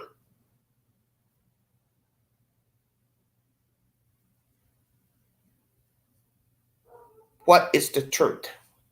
Found 1.5 miles out in a field, buried. So then you got to ask yourself, how did he get there? Walk, or drove there, or was already unalive and drove there? Or was he hanging out somewhere with somebody and then something jumped off and they took him there and discarded him after he parked the truck? His pants were down. So what happened? Was he trying to use the bathroom? Was he trying to relieve himself doing number 2? Did they find anything, remnants of somebody using the bathroom? Don't mean to be graphic, but that's the only way you can get down to business. What also you're going to hear that's baffling is that the first part of the audio says he was unrecognizable. Somebody told the woman she didn't need to come see him in the shape he was in. But then later, 15 minutes into the audio, you're going to hear he wasn't ravaged by animals, that all body parts were attached. So then you got to ask yourself, from November up until now, the weather was a little bit warmer, says one of the people in the audio. Why wouldn't he been ravaged by birds, possums, rats, whatever? Stay woke. How long has he been deceased? Number 1, what will the autopsy reveal? What will be the manner of death? No visible wounds to the body, very relevant. No wounds to the body, no trauma to the body. So then he died naturally. But then what you got to tell yourself is, how did he get from the truck all the way out 1.5 miles in the middle of nowhere? Because what you're going to say to yourself, let's just say it's all cornfields on either side of the road. He had to go to the bathroom bad. Would he have walked 1.5 miles just to make a bowel movement? I'm just saying, we're going to ask all those questions. Thank you for joining me. Let's get down to business, everybody. Topic number 4 pertaining to this Iowa trucker found. And right now, there's no foul play. That is the information that I have pertaining to the latest information on him. But the girlfriend or whomever has spoken, she and a male have spoken to the news. Don't know who this male is speaking. Naturally, people are already sleuthing, trying to put together who he is and his relationship to her. And I did notice some things about him that was said that I didn't quite care for. He talks about he could tell how long the body would have been out there. He says we. He uses the word we. Well, I don't consider you a medical examiner, so I don't think you would know how long a body's been out in the element. If you haven't studied medical science, how would you know? So I found that comment a bit off. And then when the girlfriend said something about him being out in the field and it was the fields hadn't been tilled and this and that, I kind of found that strange. Kind of like, well, how would you know he would have been in the field? Is it because you pinged his phone? Did you ping his phone and assume he was out in a field discarded? I thought that was a bit off. But this male speaking, something off with him when he uses the word we, as if he's with the medical examiner or the police. We didn't find, we didn't do this. I thought, there's no we in this. Because 1, you're not an investigator. 2, you're not the medical examiner. So I just found his commentary 15 minutes into the audio a bit strange. Let me give you the bio on this male, and then we'll go from there. A new press release from the Iowa Division of Criminal Investigation says authorities don't suspect foul play in the death of David Schultz, 53, the Wall Lake trucker who went missing in November. Preliminary autopsy results show no signs of trauma or serious injury, and further autopsy test results are pending.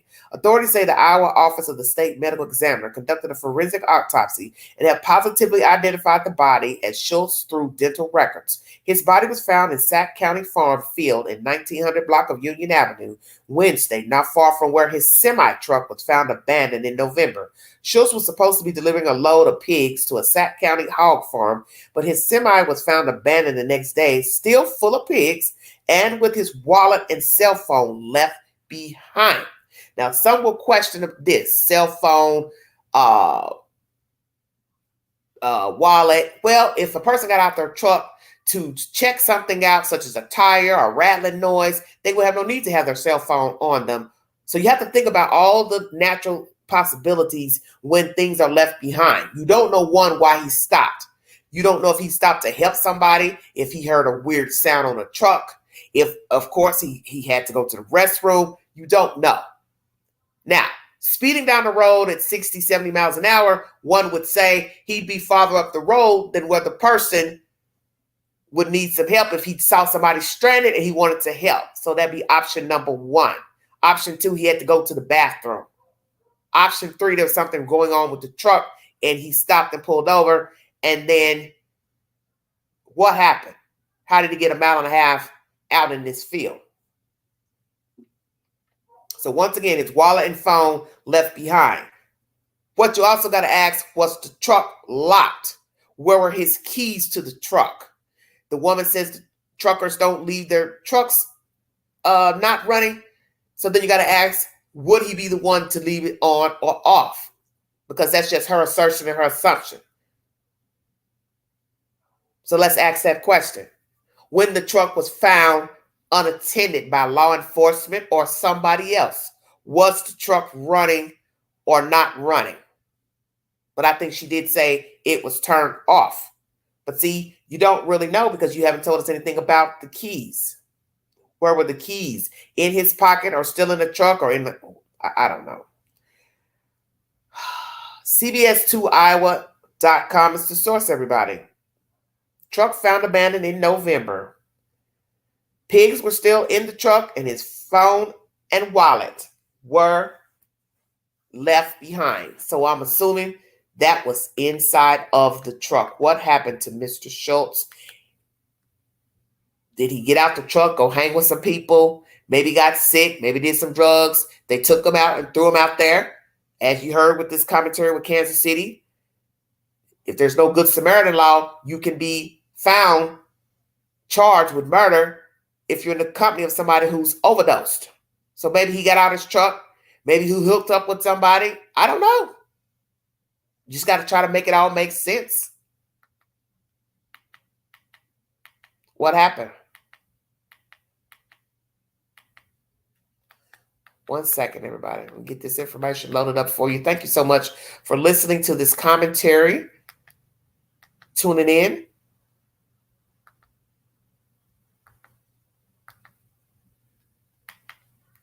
WHO 13 is the source pertaining to Mr. Schultz.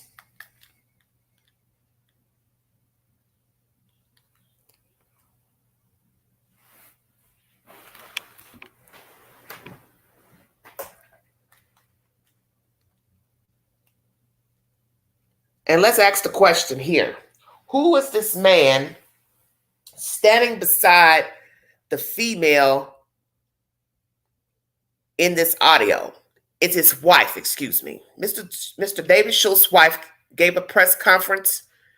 But who is the tall Caucasian male standing beside her? Right now, no foul play, no injuries to the body. So we can't say that she did something, he did something, somebody else did something.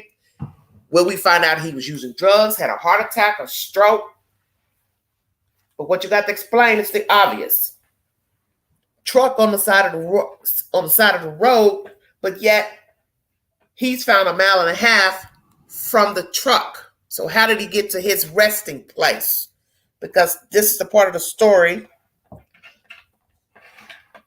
that doesn't make any sense. Why would he be away from his truck? Why would his jacket be on the side of the road near the truck? Where was it? Was it on the side of the driver's side of the truck in the street, highway, or on the other side on the passenger side near the median? Did he meet anybody, talk to anybody? Did he stop to help anyone? Did he stop to check his truck because he was having problems? Something was wrong. Will we find out that there was something wrong with the truck? Tire, something with a hose. What happened? Thank you for joining me. Because I need to process it. I'm still in shock. I don't know what I'm doing in a daze, But he's here. So On behalf of all of us, thank you. We appreciate this. We can only imagine how difficult this must be. So now, you have a lot to do now that you've been waiting. What's ahead for you? He's at the state medical examiner's office, I believe, and they're doing an autopsy today. I haven't seen him, and from what I'm told, they said I wouldn't recognize him. My husband is friends with the wife, or with the husband of the funeral home director that took him to, I think, Des Moines yesterday. So she knows Dave, and it did give me comfort knowing that he's with someone he knows, at least now, after all this time. Let me interject right here. There are times when people have been found unalive, and what you have to ask yourself is, why would anyone tell a person not to come view the body, and why would a person not want to view the body? I understand that depending on the manner of death, it would be tragic to view the body, but I've made this comment before in my commentary this week. It is best that you view the body so that you can see the body yourself. Do not take it upon the commentary of somebody else of what the body looked like. Because I know, depending on how the person is found, you don't want those images in your head. But I think you should view the body. As I said, you should want pictures, you should want a video, just because you want to make sure that you're seeing everything in real time per what they put in a report. Because if you don't see a body and you don't verify the body yourself, then you can't ascertain anything afterwards. When somebody says, well, we didn't find this, we didn't see this, how are you going to know you weren't there because you didn't verify the body yourself? I think you should go view the body. Now, I know they usually, I don't know, just for movies, but they just pull the sheet back, you see the face, and you can say, yeah, that's him, I think it's him. But this is where, as I said, this is contradictory. Here you hear her say she didn't go view the body, and they told her she wouldn't recognize him. But later in this commentary, you're going to hear all body parts were intact. So what you got to tell yourself, if he hadn't gone down to bones or skeletalized, how long was he out there actually? Did he actually get discarded out there in November? Or was it December? Or was it March? Or was it February? Or was it January? Because if the weather was warmer, then naturally his body would deteriorate quicker than being in the cold. The cold would preserve the body, especially if you got snow, a lot of snow. So I'm kind of confused to one, his actual time being there at that location. What was found in the location where he lay? Cigarette butts, soda pop cans, bottles, drag marks,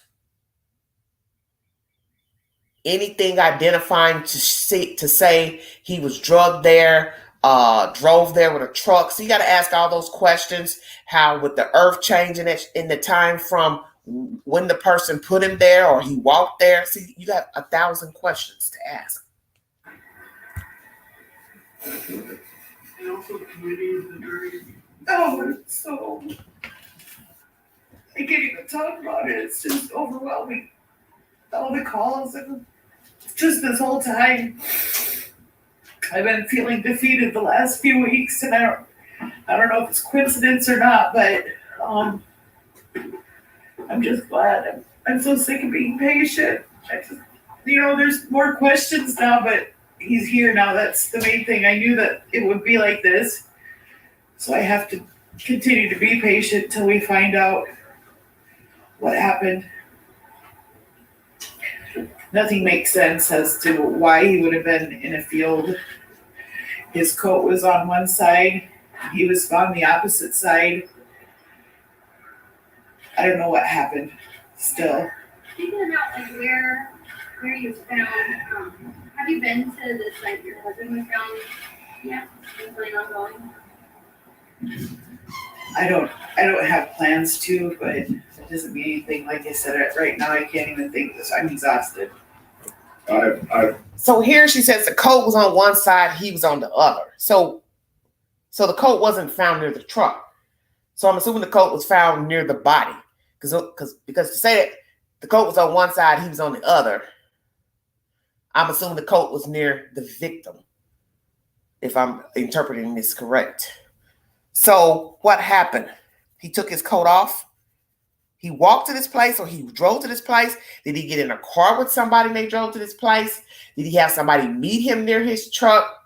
He said, "Hey, I'll park it on the side of the highway," which, that really is not a good idea because cars do get tagged by state patrol when you leave your car unattended or SUV or whatever you're driving. That's another thing. Did the truck get tagged by state police, local sheriff, police department? See, there's 1,000 questions you can ask. Did the car get tagged? Did the semi-truck get tagged for it being left unattended? Did the police try to reach out to the owner of the truck, whether it be this man or a company truck? See, thousands of questions. Jacket found on the other side of the victim. So what was the state of the jacket? Did it have dirt on it, mud on it? Anything like regurgitation, or what was the state of the jacket? What was in the jacket? Anything in the pockets? Too many questions. I've personally been there myself. And at any point that Sarah does feel like she wants to go there, we'll be there by her side to be able to make that an easier process. And then you mentioned that they found him by his boots, or identified him by his boots. Do you know anything about how he was found? Was he carried at all? Or the boots the only thing they could see when they found him? From what I understand, he was laying on his back, face up.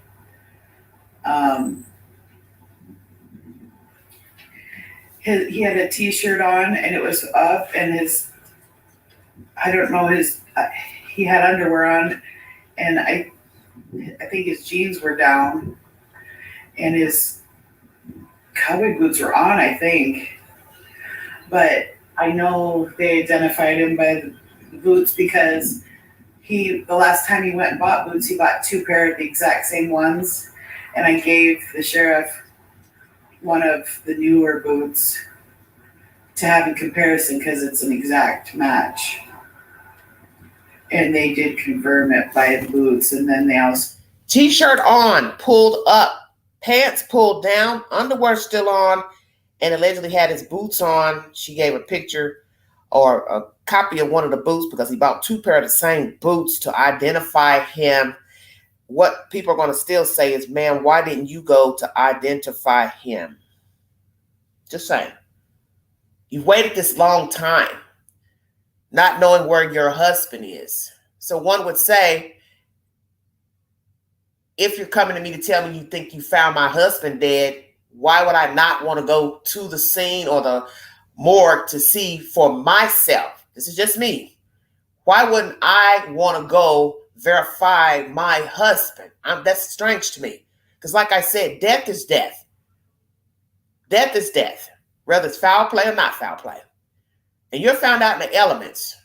Seems like to me somebody who care about you will say, "I got to see for myself. Let me see. I don't want to hear nothing about a boot, a shoe, dental record. If the person is still got clothes on, well, just let me see. Let me see what you found. Let me see the body."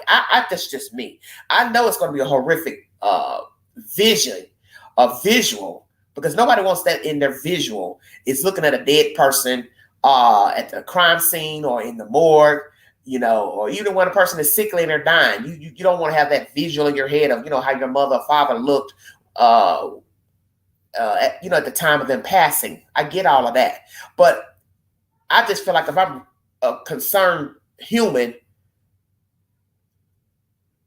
no matter where you found him, I still would want to go to the morgue to see the body myself. That's just me. But I guess, everybody's different. They showed me a picture of his keys. Hey, Jess. jeans pocket. Okay.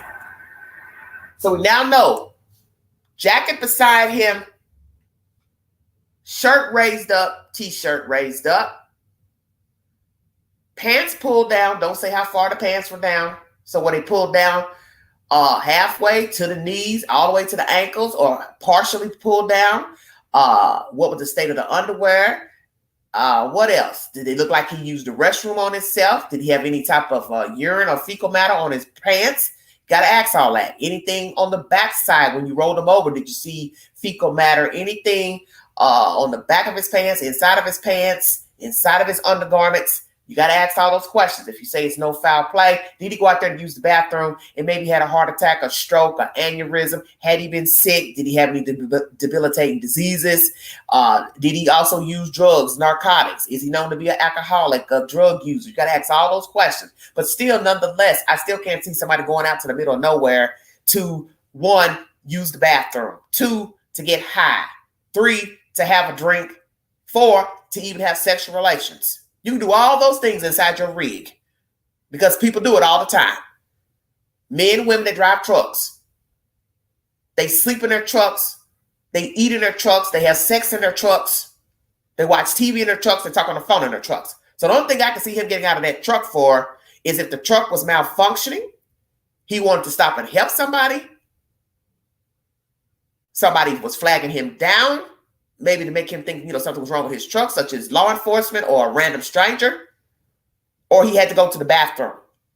Now, the flip side is going to the bathroom 1.5 miles. If I had to go bad, such as urinate or make a bowel movement, could you hold it for 1.5 miles? That's the question. Could he have held it? What's the truth here?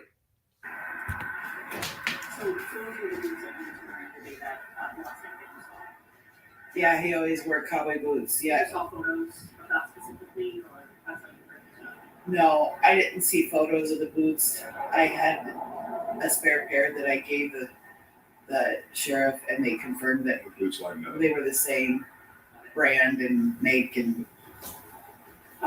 Just a quick question for you. You mentioned that did the United Community search this area, or So our search area was past this point. So local authorities, fire department, everybody that did the initial 2-day search, we didn't get involved until I think day 3. And so outside, we basically started where they left off, and we moved out from there. And this would have been in that original 2-mile radius that I had been told had been searched. the Sac County Sheriff's Office was told that area by the person that communicated it to me at that point was a fire official that joined us on the volunteer search the first day.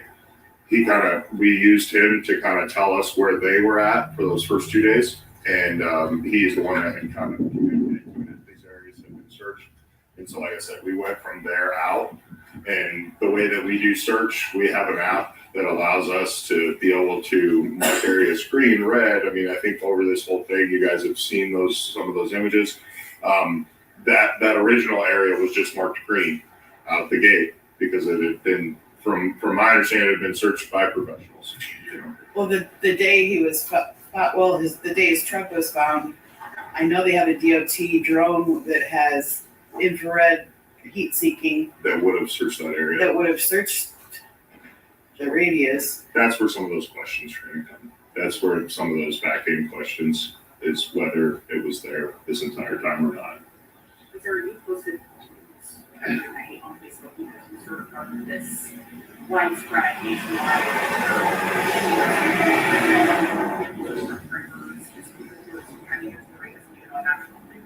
What do you have to say to all the people that are supporting you for the past 155 days?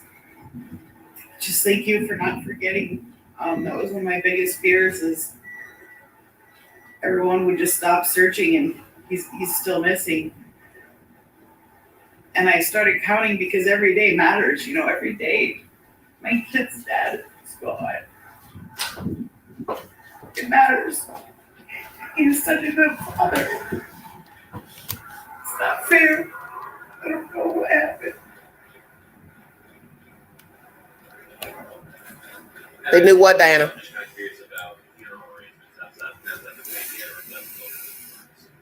So I did have a talk with her shortly about that as we were kind of waiting on everybody to get here. Obviously, we got to wait for the state examiner's office to get done with what they're doing.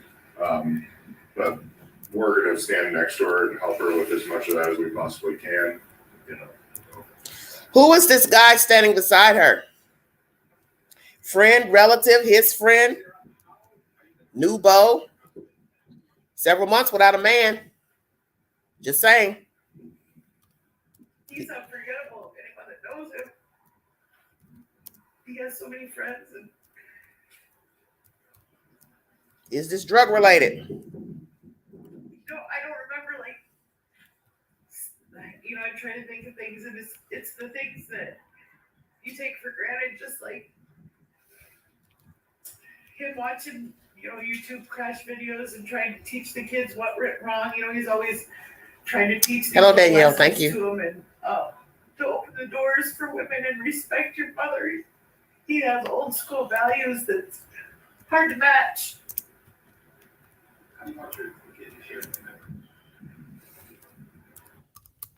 Woo. Take 5.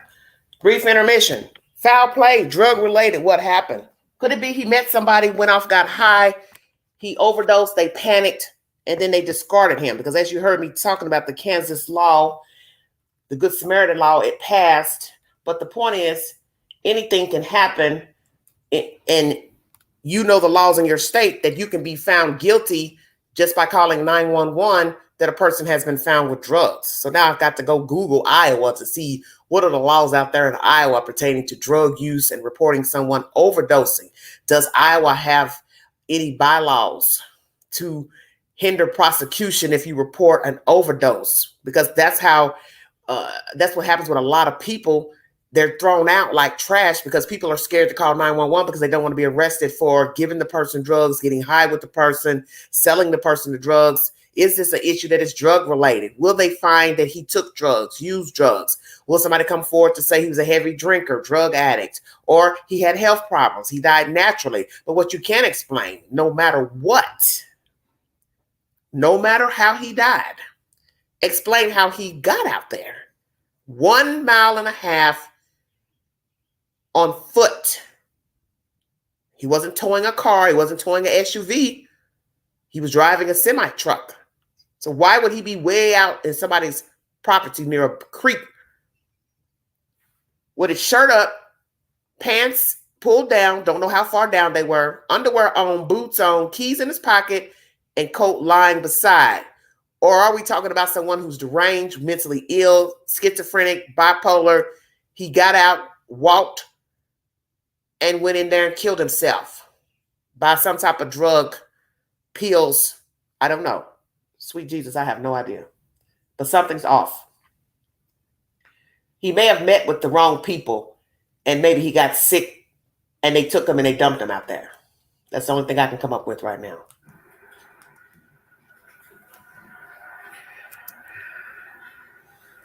He loved him so much. He didn't like to go anywhere without him.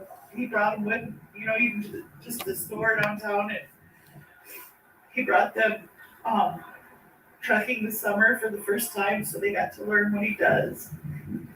And his work ethic. Okay, Paisley, thank you. I didn't know who he was. It's important for him to. He seems to keep using the word we. Not half-ass things. Do it. Kind of strange to right me. way the first time, and he's constantly teaching them lessons and molding them to be good men. I'm sorry I didn't ask this question already, but how important is it to have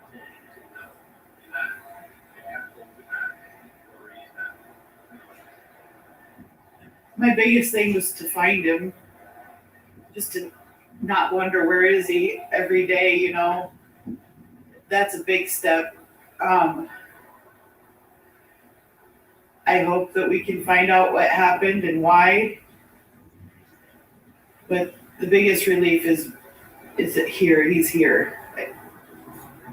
It matters what happened to him, but I'm just, enjoying the fact that I know where he is now. Like, I can sleep a little bit easier.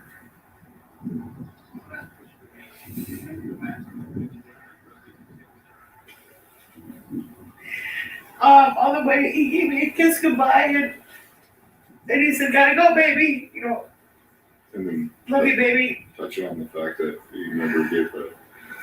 I think touching on the fact too, and this has been communicated in past articles, but about the fact that there was one of the boys that wanted to hug or kiss, and he said, "Sorry, buddy, gotta go. No time, gotta go, buddy. No time, gotta go." You know. He didn't know, he didn't know. The last goodbye would have never left without kissing him, and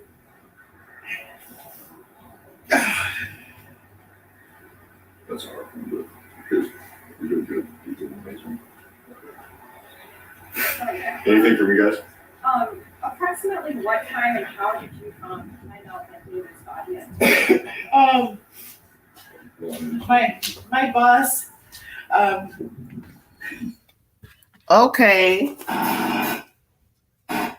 What I need to know is this. If he's a searcher, I still find it strange that a searcher would be speaking pertaining to this man. If you don't know the man personally, why would you be speaking about what happened?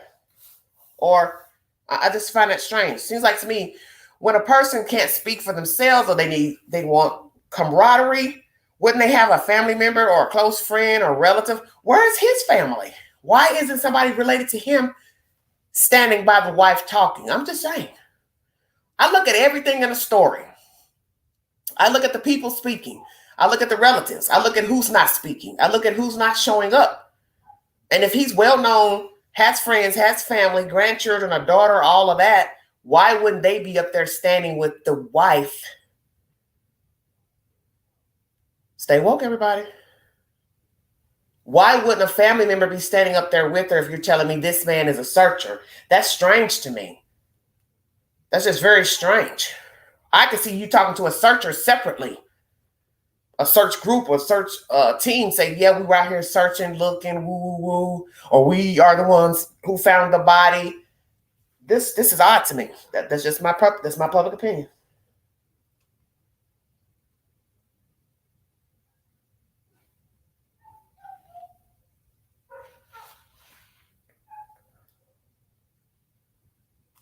all right, on a nice day, how about you? And okay, so I got in this truck and we were driving, just talking work stuff, safety stuff. I'm the safety coordinator, and I didn't understand it all until we got to about my house, and he grabbed my hand and said, I know you've been through a lot, and the sheriff called, and he wants me to meet you here at your house to talk to you. And so I knew he'd been found. Like this day I've been dreading but hoping, at the same time would come, and it finally came, and it was surreal. I had a feeling he would be found for some reason during when the farmers were getting their fields ready. Now, I found that comment weird. Why would you assume he'd be found in a field? Now, once again, there's the article I read you before I started this commentary says no foul play. But I still find it weird a person saying that when the farmers were getting their fields ready. How would you even know where he'd be found? That's, to me, the only way I would think that is if I pinged their phone and their phone pinged in an area that was barren. Do you understand what I'm saying?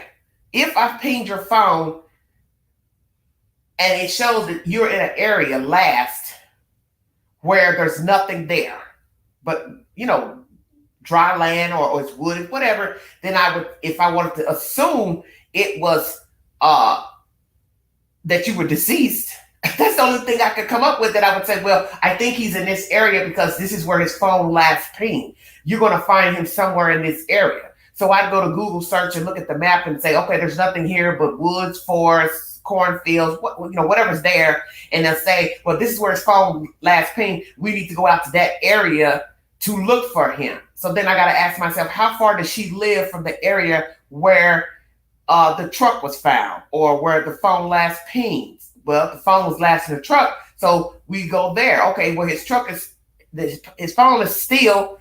So did she ever try to go out? You're going to hear that she didn't. So I need to know how far she lived from the actual location, number one, of the truck. Number two, how far does she live from where his body was found? As I said, I listen to everything that's being said and I chop it up to try to make it make sense. I'm just trying to understand, why would a person think that a person would be found in a field? Why would she think that? I'm curious. Help me understand now. Why would you think he'd be found in a field? Because if you didn't track his phone, how would you know where he would be found? Because he could have gotten in a car with somebody. He could have hitchhiked. His truck could have broke down. He could have been waiting for a tow truck. The tow truck never showed up. He got disgusted. He started walking.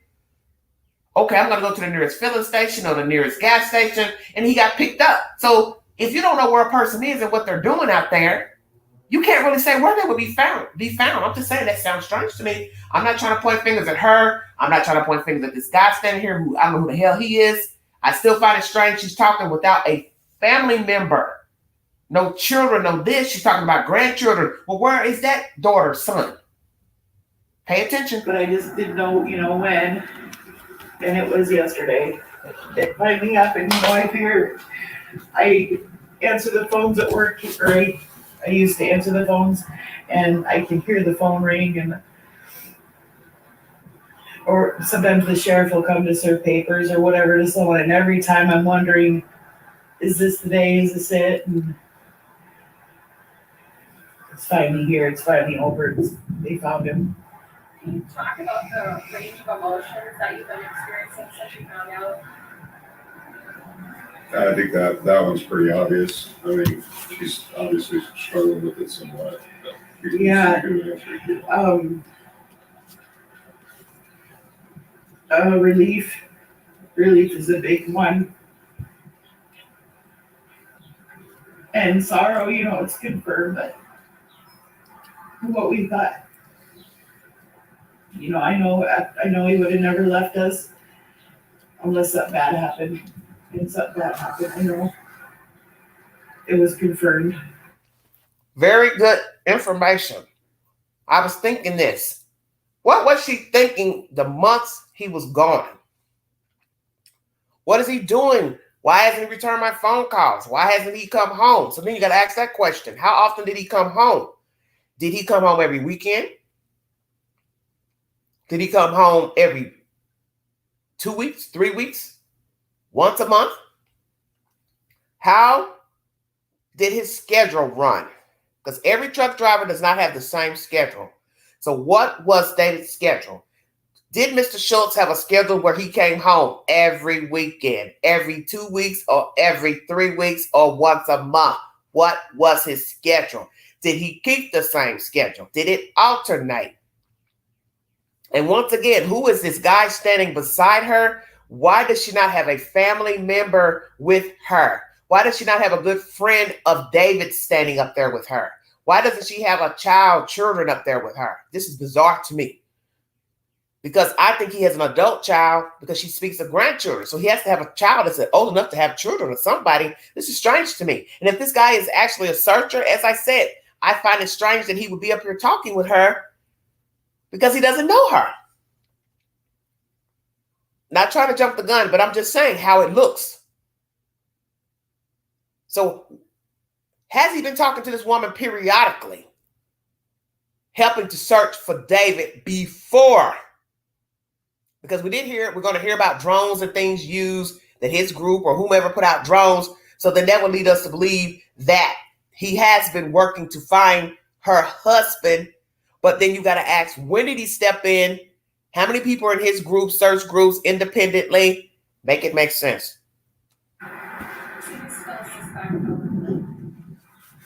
I can't think of any reason why he would have walked a mile and a half out into the middle of the field and laid down and taken his coat off and shut his truck off. Truckers don't shut their trucks off. They don't shut them off until they're done for the day. He would have never shut the truck off. Why would he walk out in the field 1.5 miles? Why would he shut his truck off? Truckers don't shut their trucks off. Or could he be different? He's the trucker that did shut his truck off. Keys were in his pocket, remember? Jacket beside him. Why would he take his jacket off? Why is he walking out in the middle of a field? How did he get there? What is missing from this story? Thank you for joining me. Don't add up. Don't line up. I suspect foul play. Foul play, she says. My daughter was home visiting. My grandson was here for Thanksgiving. He was looking forward to getting done with work and coming home to spend time with them. So it's her daughter, okay. I can't think of a good reason to get out of the truck and walk in the middle of the field. What are your feelings today about the investigation? I don't really want to talk about that.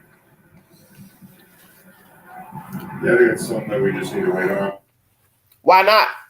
Why don't you want to say what you think about the investigation? Do you not like what's happened? You're not pleased with the work done to find your husband? Were you treated poorly? Did the people make you feel as if they didn't care about your husband?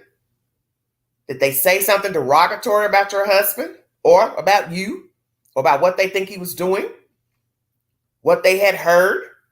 So you see, you got to ask all the types of questions when it comes to a crime or a non-crime. Who are these people? Who is this woman? What type of relationship did she have with her husband? Why would this man stop his truck, turn his truck off? Did he lock the door? Bingo card. Number one, did he lock the door to the semi-truck? Was there somebody else in the truck? Bingo card. Thousands of questions you can ask. Did he pick up somebody? Did he stop to help somebody? Why is he out in the middle of the field? What is the proximity and location of the field? Are we talking about he parked the truck and crossed the street and walked into a field? Or he went around the truck and walked in that field closest to the passenger side of the door? That is very relevant. Where was he found in location to the truck? Across the street from the driver's side of the truck or the passenger side? Then one would say he went out there to what? Unalive himself? Was he suicidal? He had to go to the bathroom bag, so he kept walking so he couldn't be seen. But if it's bare, you can still be seen even 500, 600 yards out. You're doing something out there. What is the truth to what happened to Mr. Schultz? Like I've said, after today, media inquires to Sarah and stuff. If there's anything else that needs to be, talked about as far as that stuff as the investigation goes on, I'm more than I deal with media regularly. I think most of you here know me. I'm more than willing to work with you a little bit if I can, but I'm only going to convey the information that I have confirmed. This guy seems to be really immersing himself into this case. 14 minutes, 38 seconds. I only convey what I have. So one would say, well, what is it that you have to convey? If you're not the one that found the body, what do you have to say about this man, Mr. Schultz? I'm just curious.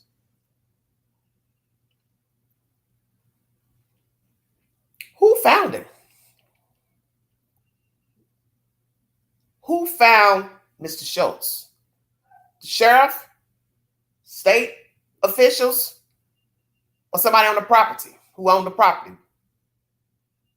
I'll have to go back in and check because I'm getting thrown off with this man talking. But something's off here with him. I don't know if he's just a nosy Karen. He just likes to be a part of something, want to be seen. You have a lot of people like this. They want that attention. They thrive for attention. They've got to be involved in something. I get a feeling he's that guy. It's not to be nasty, but there are a lot of people like this guy. They got to be involved in stuff. They got to get recognition for doing something. Because so far I'm hearing him use the word we. We what? If you didn't find him, where's the we? You're not a medical examiner, so you're going to say, oh, well, if I had been out there and found him, I'd have known how long he was out there. Bullshit. Yeah, I'm going ham today. You're not a medical examiner. You didn't go to medical school. How do you know how long he was out there? You would not know that. One, you're not a detective. Two, you're not a doctor. So you can't say how long he was out there. So now you know about decomposition. I'm just saying. I pay attention to everything. And there's something off about his commentary to me that sounds like somebody that's clout chasing off of a dead person. And I don't mean to be rude, but that's how I'm taking it, because I don't understand this we business. We what? If I had found him, I would have known how long he was out there. Come again? No, you wouldn't. No, you would not. Now, I don't believe that. Because I don't study decomposition. So right now, if I stumble across a dead body, I'm not getting ready to go say how long I think that dead body's been out there. Because I don't know archaeological science, nor have I studied medical science to say, oh, this body's been here 3 months, or this body's been here 5 months. See where I'm going? How can I say that? Just some strange commentary coming from this white man. No. Yeah. I do know I know who owns the land, because, based off of our property permissions that we were able to acquire through this entire search. So I know who owns the land. I can imagine that it was either, him or one of his employees, but I don't think either one of us have any knowledge on exactly who was the one to make that call. Is there any evidence? So somebody affiliated with the property made the discovery and then the 911 call. Who was the person that found David Schultz? What is their relation to the property? Property owner, worker, field hand, somebody just driving through, goofing off, doing something nefarious? What are we talking about here? How long was David Schultz on this property? Will investigators be able to tell if he walked out there, drug out there, tire marks, truck marks? Make it make sense. Anything found out there by him? Pill bottle. What was on his persons? Any type of drugs? Anything in baggies? Marijuana? A joint? Fentanyl? Crack? Cocaine? Meth? Cigarettes? Beer bottle? What? Soda pop can? What? Stomach contents. When was his last meal? What did he have? How was he feeling that day? What was he doing that day? Who did he talk to that day? Was he in a good mood? Is he known to be suicidal? Homicidal? Weigh in.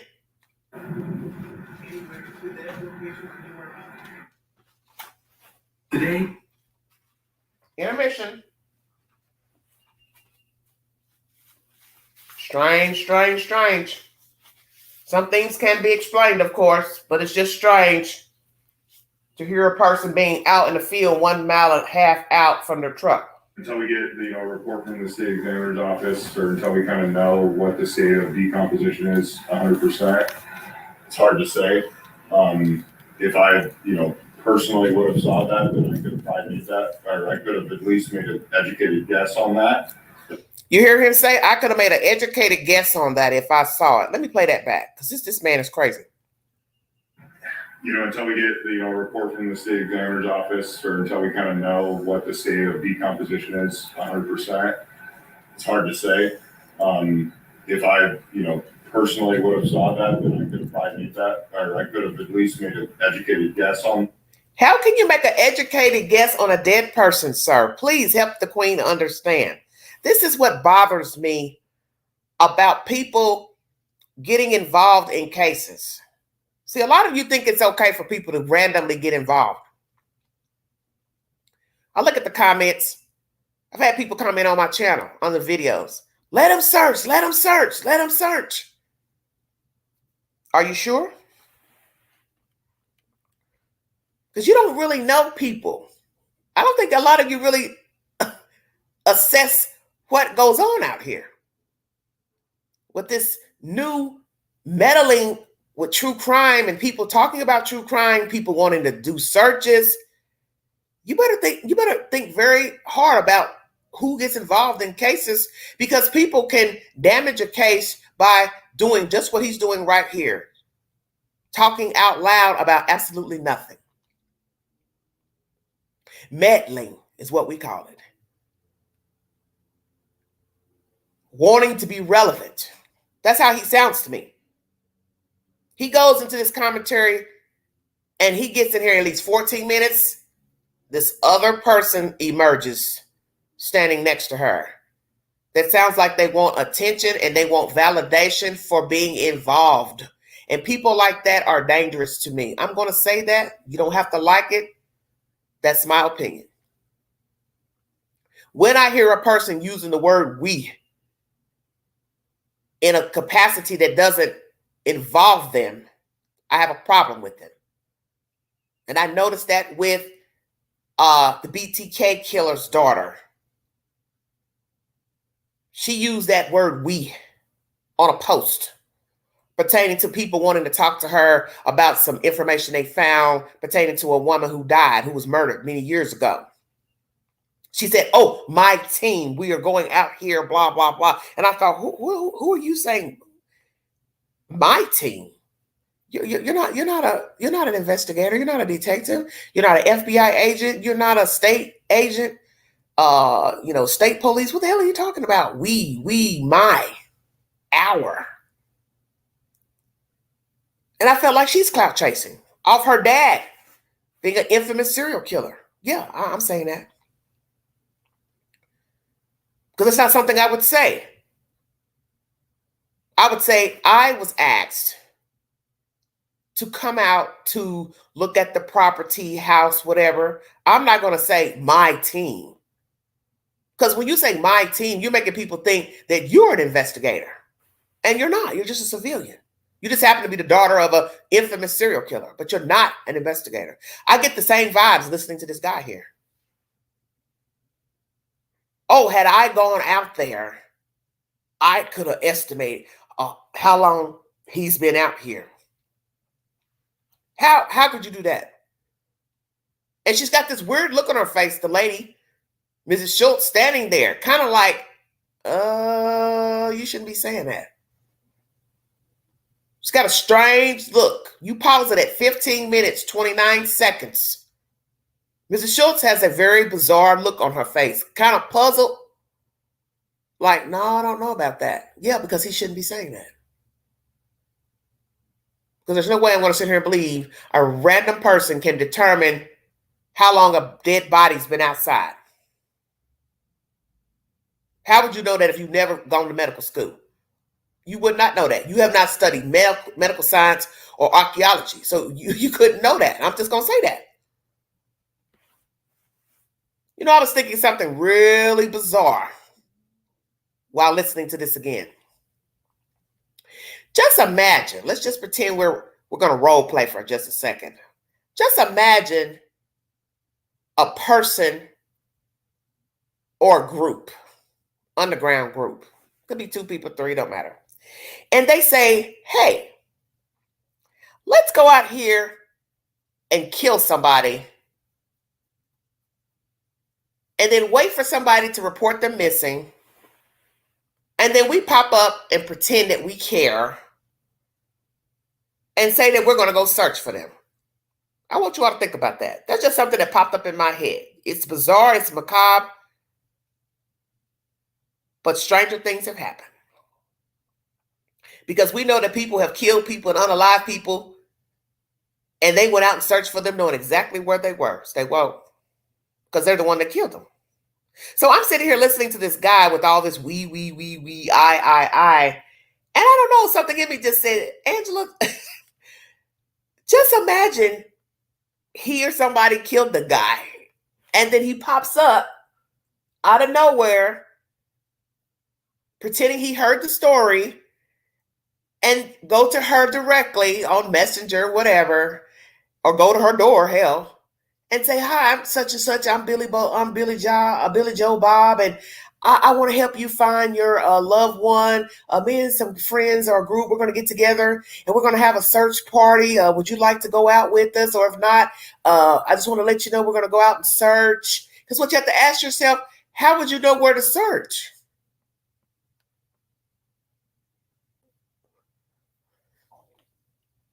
Okay, Jersey saying the Raleigh Strain case. Okay, since I don't know who this man is.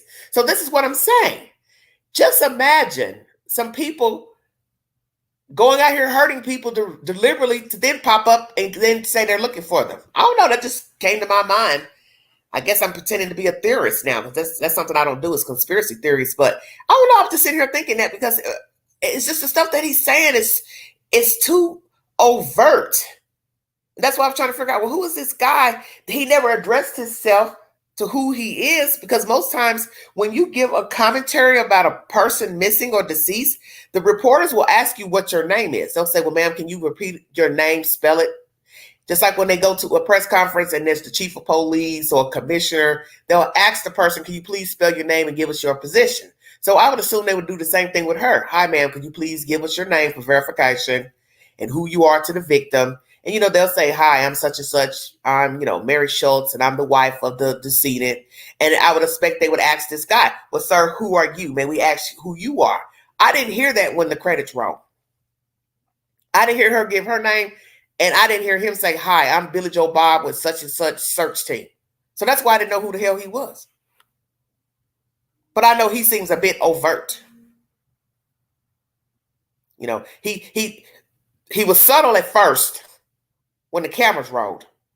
But then, as I said, 14 minutes into the interview, he's letting you know, I can be of help if you need me. Just let me know.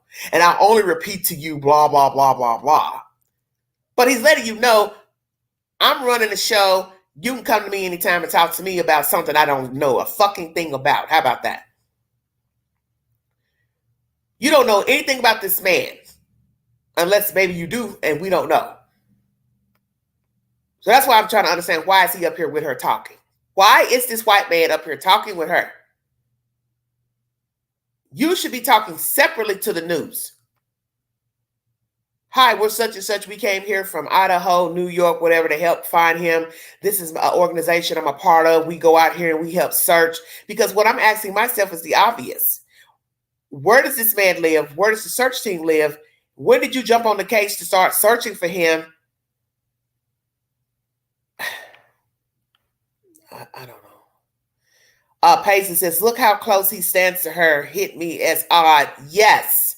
He's touching her back. He's rubbing her back. He's another Benny Keys, I guess. He's the new Benny Keys of YouTube that immerses herself in true crime cases and get tangled up with the damn the people in the story. Are we gonna next hear that these two have been dating? Stay woke. But I don't have that information at this point. Generally about before you get the report and everything, we generally see about a 3 to 4 day period. We generally see a 3 to 4 period. I promise you, if I didn't know any better and I was, let's just say, half-ass couldn't see, I'd say, is he with the medical examiner? But even if I was a person with bad vision and I was just listening to this audio, excuse me, I would know that he's not a professional because he doesn't sound like a professional. He doesn't sound like somebody that works with the medical examiner office. So I'm still going to say to myself, what the fuck is he doing up here speaking with this lady? And part of my language and my attitude, this is just the queen. I don't sugarcoat nothing.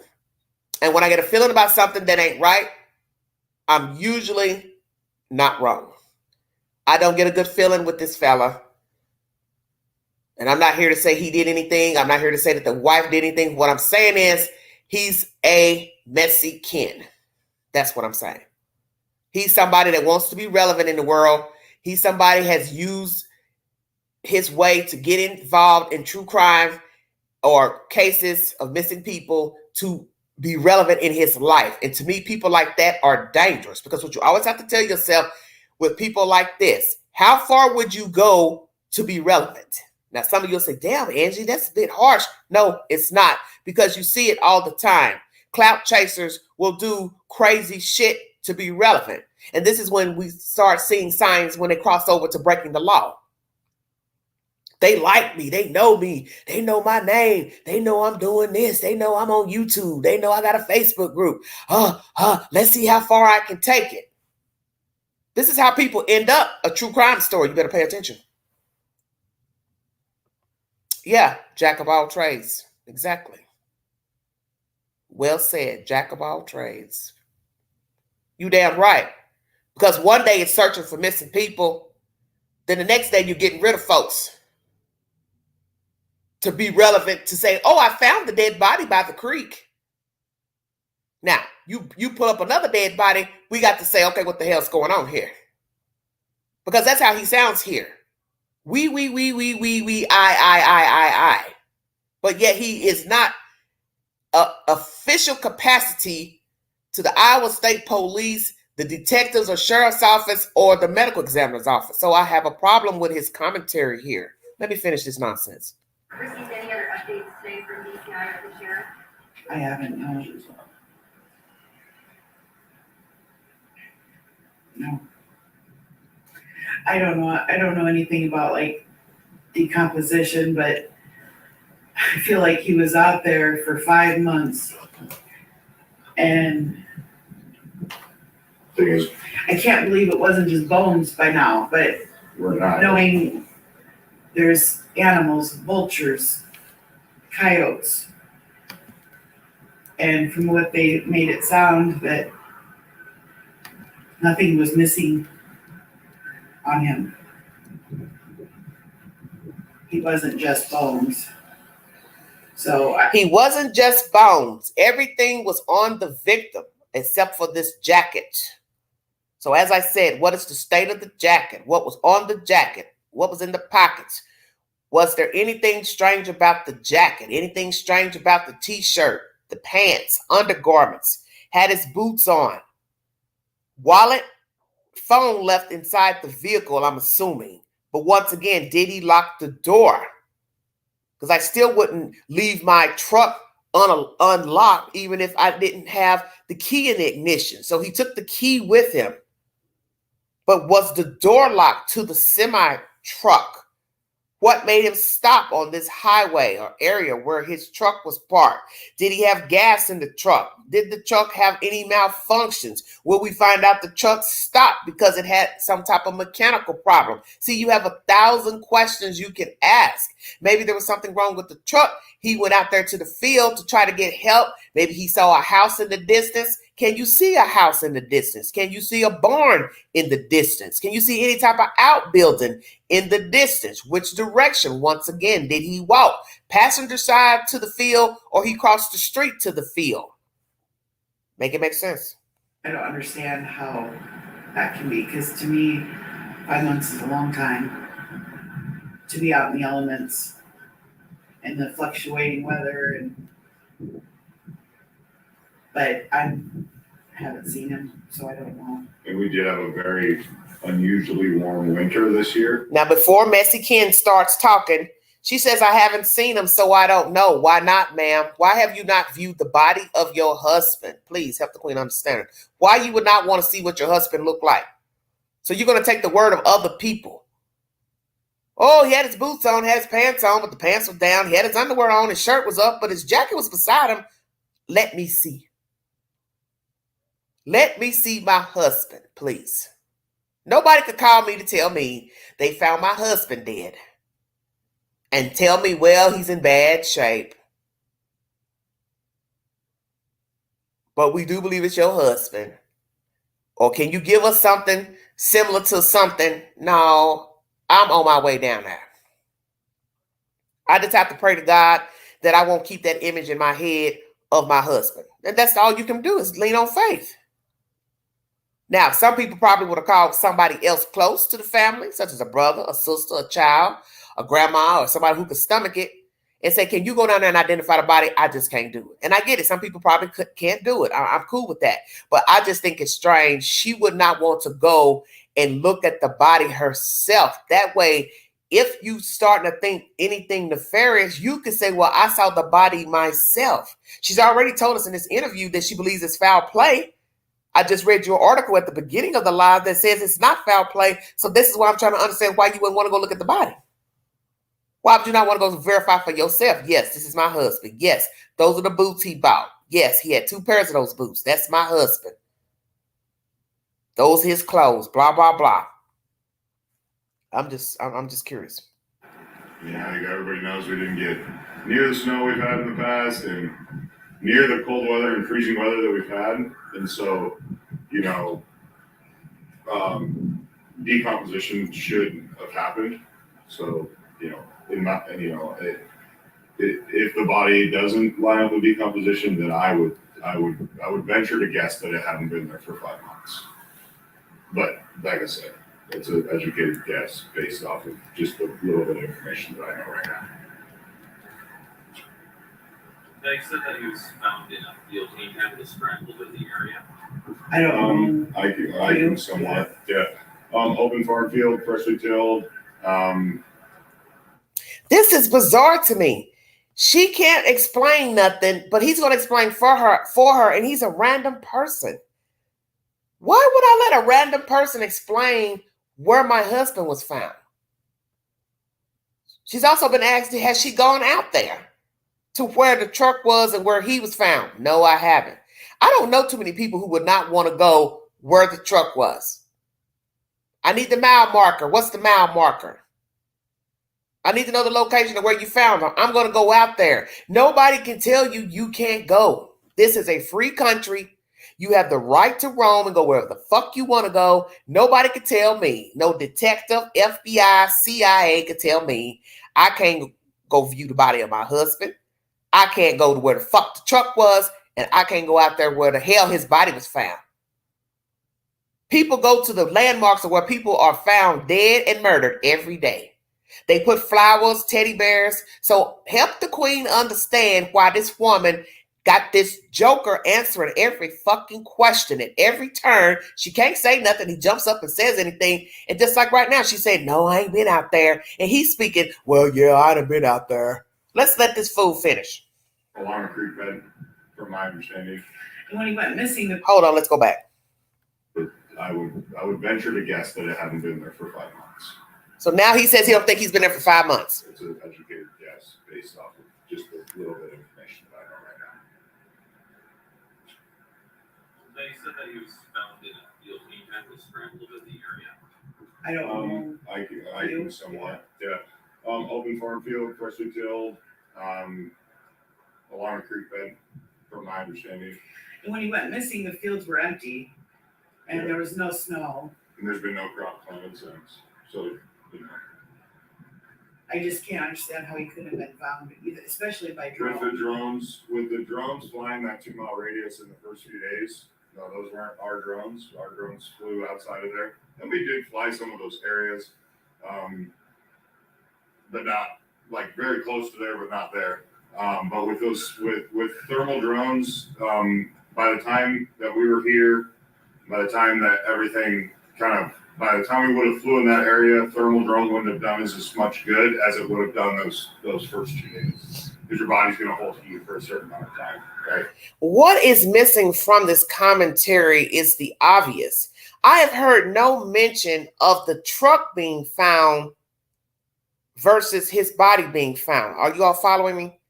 Why am I not hearing any information that the truck was found?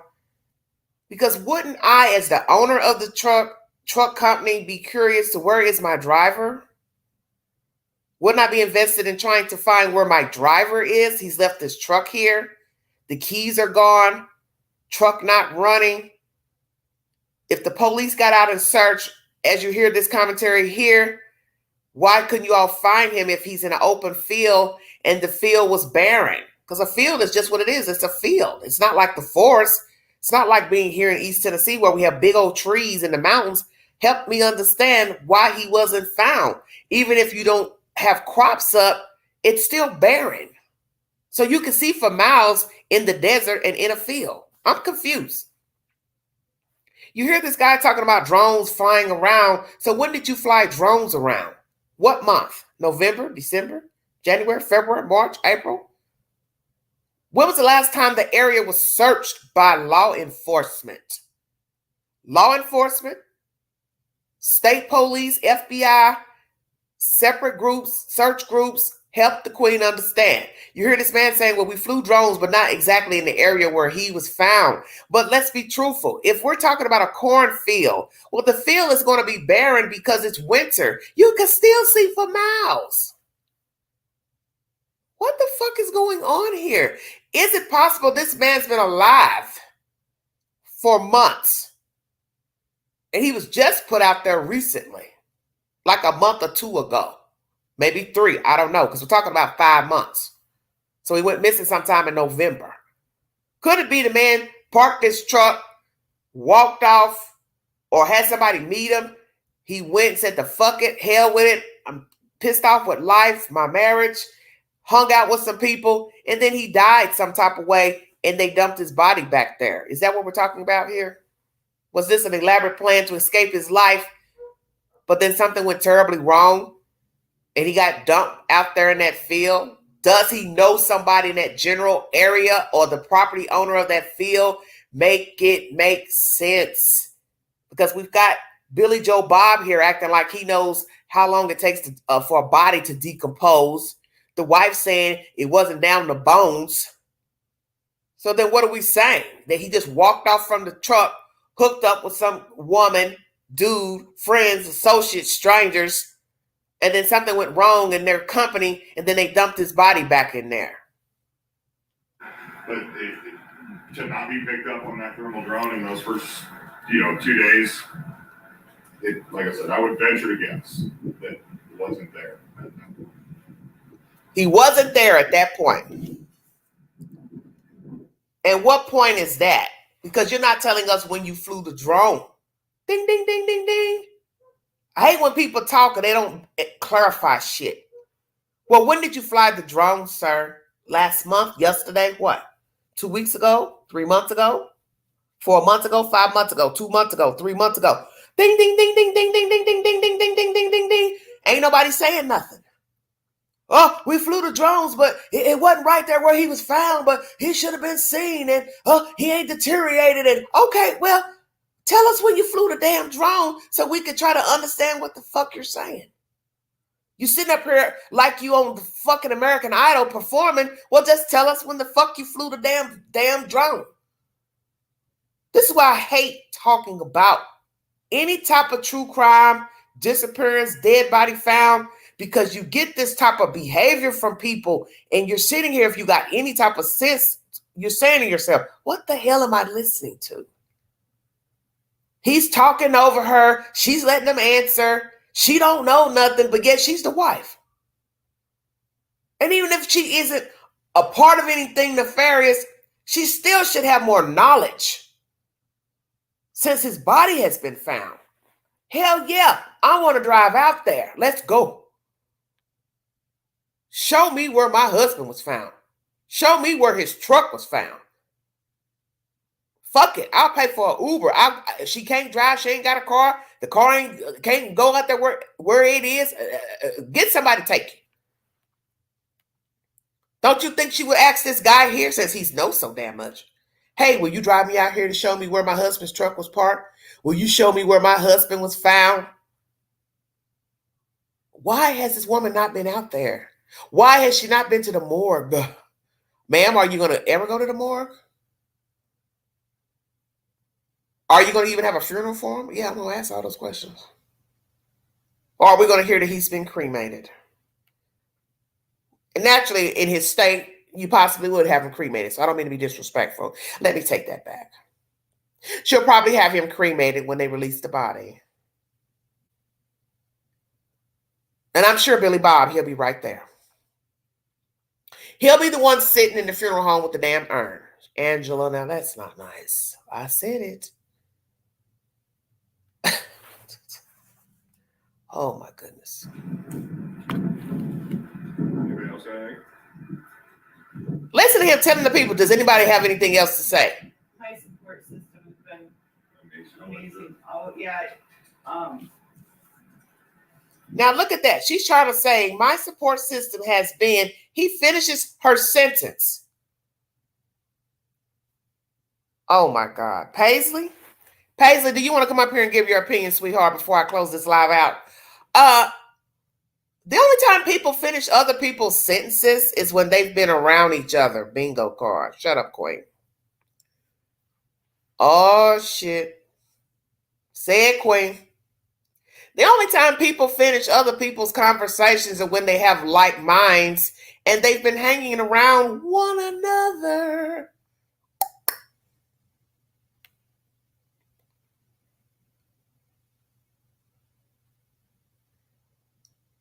Oh, well, no, I'm eating, but thank you. Well, is there anybody in the chat that wants to come up here and give their opinion pertaining to the Kansas City Friends autopsies being complete? Kevin Hunter wanting his money from Wendy Williams. Morgan Wallen, his Make-A-Wish front to a child. And this Iowa trucker found. Anybody in the chat wants to come up on the live stream to give his or her opinion pertaining to this nonsense I'm repeating here. My mom and my brother and sister-in-law were there last night, and they'll continue. And people are already wanting to stop by and stuff. And so she has a sister-in-law, meaning David has a sister. Well, why is the sister not there with her talking? I'm curious. Is there anybody in the chat that wants to hit the link to come up and discuss any one of these topics before I check out of here? they haven't forgotten. I have several. Hold on a minute, Diana. And calls, and they'll continue. Yeah, I have a really good support system. My family is 90% of them live in that county, so.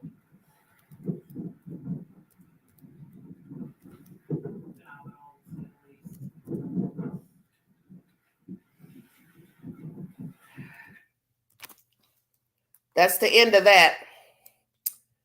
I got a lot of questions, and I think I've voiced all of them while talking here. I don't care for this guy.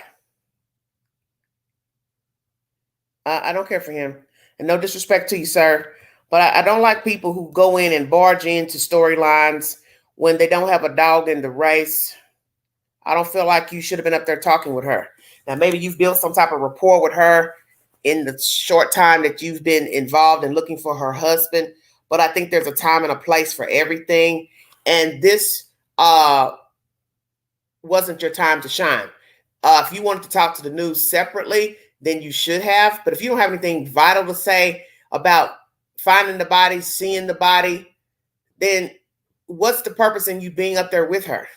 I think maybe you've been dealing with her since her husband's been missing. I don't know how long you've been talking to her, dealing with her, but you all are finishing each other's sentences. They're asking her questions. You jump in and answer. That's not a good look for somebody who, one, does not know the victim. Two, don't really know this lady. Three, don't have anything invested in the case except for just deciding to jump on and search for the man. I don't have a problem with anybody searching for anybody, but what I have to ask myself is when it's time for a news conference to take place, you up here answering the questions and jumping over her conversations with the news, I have a problem with that. It's not a good look. And we know that people get lonely. People will have people come around them for nefarious reasons to hustle, grind, manipulate the situation. And I won't doubt that maybe that's what the fuck is going on here. Now, I'm going to go ahead and ask this question, and this is no disrespect to Mrs. Schultz or this hee-haw ass man here. Are you two fucking? It's Friday. Don't mind me. It's Friday. It's supposed to be a night when a queen will be going out, but the queen ain't been going out. So what's going on between Mrs. Schultz and this man? Because something's off here. Why are there no other relatives, friends standing up here with Mrs. Schultz? You have a random person who's been searching, standing here with her, and he's answering all the damn questions. She hasn't gone to see the body. She hasn't gone to the scene of the crime. She hasn't gone to see where the truck is. I have heard nothing about the truck, when it was seized, when it was taken. Don't you think this should be a part of the storyline? Truck. When did they take the truck? When did they haul the truck? What was the state of the truck? See, all that's relevant because he's a truck driver. Help me understand. Hit the link if you want to give your opinion pertaining to the 4 subject matters in this live stream. If not, the queen's going to check out of here. Happy Friday, everybody. This is some BS here. I thank the Lord I have a brain. Because if I didn't, I'd been just trampled all over folks would have then stole everything out my house, took every damn thing I own. I'm just keeping it real. If I didn't have no damn common sense about myself, I would be one of these people you hear these crazy ass stories about. Oh my gosh, she got everything taken out of her bank account and they did this and they did that. And oh no, I know a fool when I see one. Now, me deciding to keep dealing with a fool, that's totally different. But trust me, I've had my experiences dealing with men and women, all types of people. And there comes a point when you're dealing with the wrong kind of people. I'm just saying. And you have to bow out.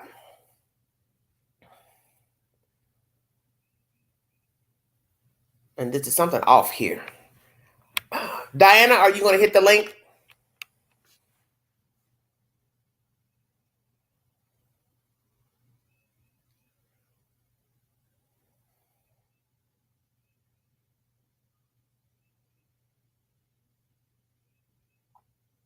And then there were pigs still on the truck. Very strange.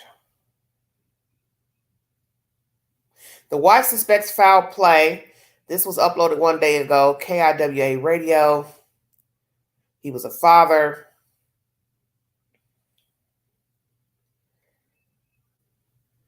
One day ago, KCRG.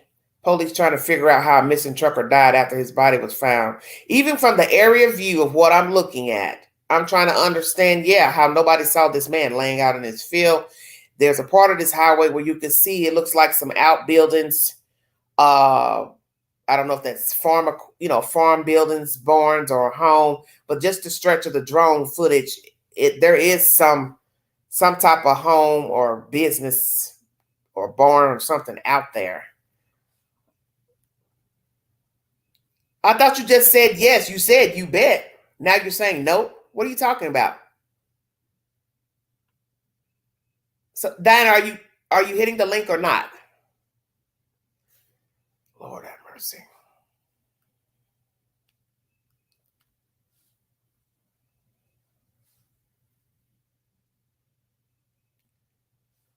Everybody wants to comment, but nobody wants to hit the link to give their opinion. Lordy me.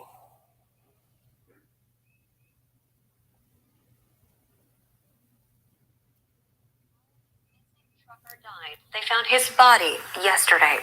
53-year-old David Schultz was last seen on November 20th while delivering hogs to Sac City. Investigators found his semi-truck in the middle of the road. It still had his load of pigs, and his wallet and cell phone were still in the truck. His wife said his body was found Wednesday in a field around 1.5 miles away from his truck. The Sac County Sheriff's Office identified him by the boots he was wearing. The remains are being sent to the State Medical Examiner for an autopsy. You can stay up to date on this story on the KCRG TV9 News app. It's available for free on both Android and iPhone devices. So now we got information that it was in the middle of the road. Even more disturbing. Why did he pull the truck over? Unless he was having some type of medical emergency and he just stopped the truck wherever? Help me understand. Why would the truck be in the middle of the road? Oh, Lordy, Lordy, Lordy, Lordy. Maybe he felt like he was having a heart attack.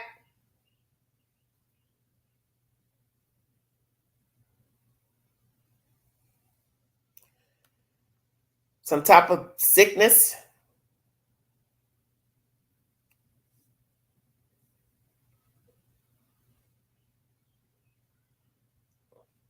And he just jumped out the truck. Maybe he witnessed a crime out there on that road. Did that occur to anybody? He jumped out to help somebody, stopped the truck, and then he met foul play, but then they say it's no foul play. So I'm confused. The general area where the body of David Schultz is believed to have been found Wednesday afternoon by a local farmhand. His wife, Sarah, spoke with the media Thursday morning to talk about the 5-month-long search finally coming to an end. And he grabbed my hand and said, I know you've been through a lot. And the sheriff called. Wednesday afternoon, Sarah Schultz's boss was the one to break the news that the search for her husband was over. So I knew we'd been found. Like this day, I've been dreading but hoping, at the same time would come, and it finally came, and it was surreal. Sarah says that she's leaned on her support system since David disappeared, and that support has only grown since his body was found. People are already wanting to stop by and stuff, and they haven't forgotten. I have several messages and calls, and they'll continue. Yeah, I have a really good support system. The search for David Schultz began November 21st, the same day his truck was found abandoned. The discovery of his body and the condition it was in has raised some questions. I don't know anything about decomposition, but I feel like he was out there for 5 months, and there's animals, vultures, coyotes, and from what they made it sound, that nothing was missing on him. He wasn't just bones. So I don't understand how that can be. Jacob Rowley with the search group United Cajun Navy also has questions about the condition. Oh, he's with United Cajun Navy. Oh, Lordy. Unusually warm winter this year. I think everybody knows we didn't get near the snow we've had in the past and near the cold weather. And Wow. And so, decomposition should have happened. So, if the body doesn't line up with decomposition, then I would venture to guess that it hadn't been there for 5 months. In Sac County, Iowa, Connor Trett, KTIV News 4. So when the United Cajun Navy joined the search for him, I'm curious. Now, there were a lot of nasty things said about these people from a certain YouTuber and nonsense when they left the Riley Strain case and then went over to Sebastian Rodgers. Don't know if it's the same United Navy, Cajun, whatever. And I did not get involved in that he said, she said, but I will say something about your behavior here. It's, I don't like it. I don't like, Mr. Riley, your commentary to the news with her. I think there's a time and a place for everything. If you wanted to speak to the news alone about what you found and didn't find, or your commentary, you should have spoke to the news on your own with your comrades. But I just don't think you should have been with her speaking. That's just my public opinion, because you were over talking her and it didn't look good. Now, when you look at this road where they stood to film the commentary, it's open land, but you can see things such as, a house here or there and things,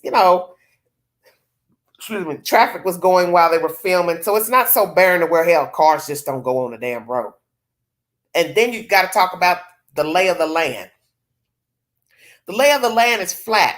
So as I said, when you have a flat surface, you can see for miles. It's no different than the desert. It's no different than, it's the cornfields. You can see for miles. Cotton fields, it's all the same. It's low. So you can see. So if there's a house somewhere in the miles out, a barn, a shed, those big old metal things, I don't know what they're called, but you can see. That's the point I'm trying to make. So I'm trying to understand, even though nobody would have been working the fields because it's winter, you still, even driving by, might drive by and just be some passenger looking out the window like, damn, it looks like there's something out there. I'm confused. Well, Diana, I have 3 other topics up here. I've got the Kansas City Friends autopsies. It has been completed, but they won't release it to the public. Kevin Hunter, married to Wendy Williams, wants his back alimony payments.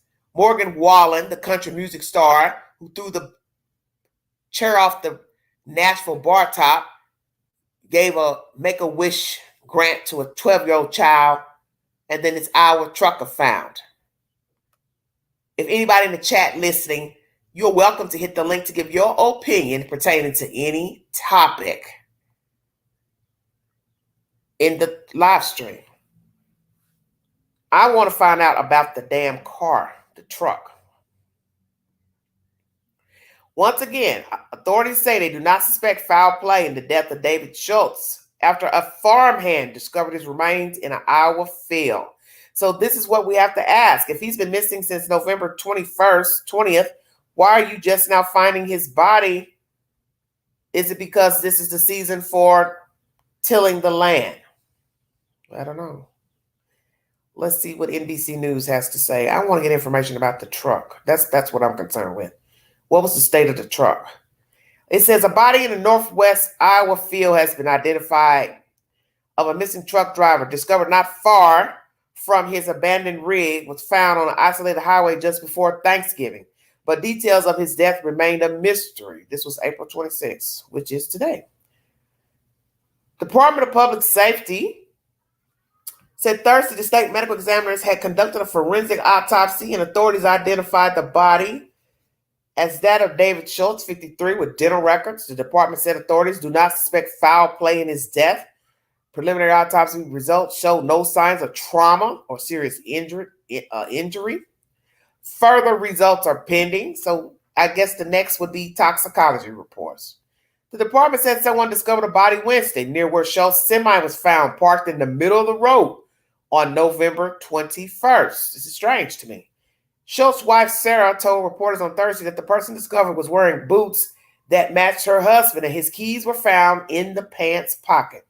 The discovery, she said, brought a mixture of relief and sorrow. Once again, she's talking about she's glad we know where he is. Still a lot of questions. Things don't make sense. Mr. Schultz of Wall Lake, Iowa, left home late on the night of November 20th to pick up a load of pigs from a hog confinement near Eagle Grove, Iowa. He was expected to deliver the pigs the next morning to a livestock dealer in Sac City, Iowa, a small farming town about 90 miles northwest of Des Moines. When he didn't show up, no one could get him on the phone. His wife, Ms. Schultz, reported a missing, and the truck was found later that afternoon, less than 10 miles northeast of his destination. Very interesting. The pigs were still in the trailer. Schultz's wallet, phone were inside his rig. His jacket was on the roadside. So now we know roadside. So first she said it was over here, and then he was over there. I didn't understand. This is why you just can't really listen to stuff people say in these news things, because you don't even know what's the truth. 1 minute you all say it was over here, he was over there. That doesn't mean anything to me. Over here, over there, what does that mean? Because she made it sound like his jacket was near him. So now they're saying his jacket was on the roadside. Where on the road? Right by the rig near the driver's door? The back tire? Or on the other side, on the passenger side? Damn. Jake Rowley, the regional team leader of United Cajun Navy, a nonprofit search and rescue organization that helped with the search, said local law enforcement agencies searched the area where the body was found immediately after Schultz went missing, including with drones. So now we know the drones went out as soon as he went missing. Okay. More than 250 volunteers searched an additional 100,000 acres. An unanswered question, Rowley said, was whether the body was there the entire time or if it was recently moved to the spot where it was found. Sarah Schultz described her husband as a devoted family man who stressed to his kids the importance of being respectful and working hard. He was such a good father, Sarah Schultz said. It's not fair. Well, this had a little more information. NBC News is the source. Go back to the beginning of this case. The wife tells all about the truck. Well, I guess I would. That's why I'm Googling now, just to get more information about the truck.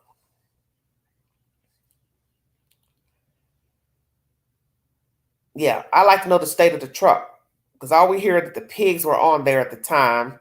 We now get confirmation that the drones went up looking for the man soon as he went missing. 100,000 acres searched. So now you got to ask that question. If you all search 100,000 acres, you got to ask yourself, in which direction would he have been walking? As I said earlier during this live stream, did he walk to the right of the truck or he walked to the left of the truck? See, all that matters. And I'm not there to see where he was actually found. He was found by a creek. And naturally, a creek is not going to be in the middle of a cornfield. Or if it's a cornfield, I don't know what kind of field it is. But I just know it's barren.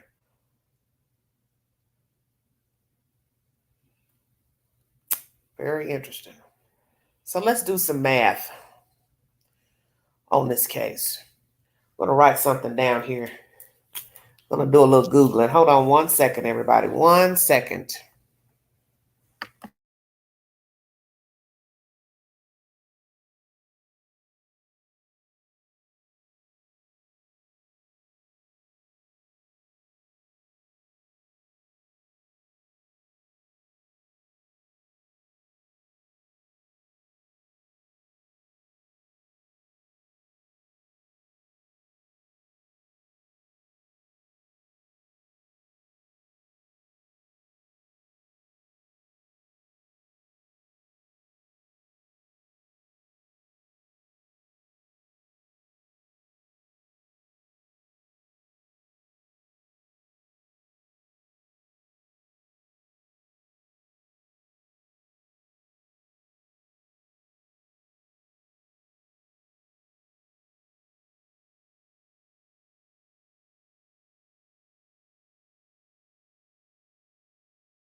Thank you for your patience. So he left late that night, and we hear from where he was supposed to get the pigs to where he was supposed to deliver is an hour and 9 minutes from each other, or roughly, because you don't really know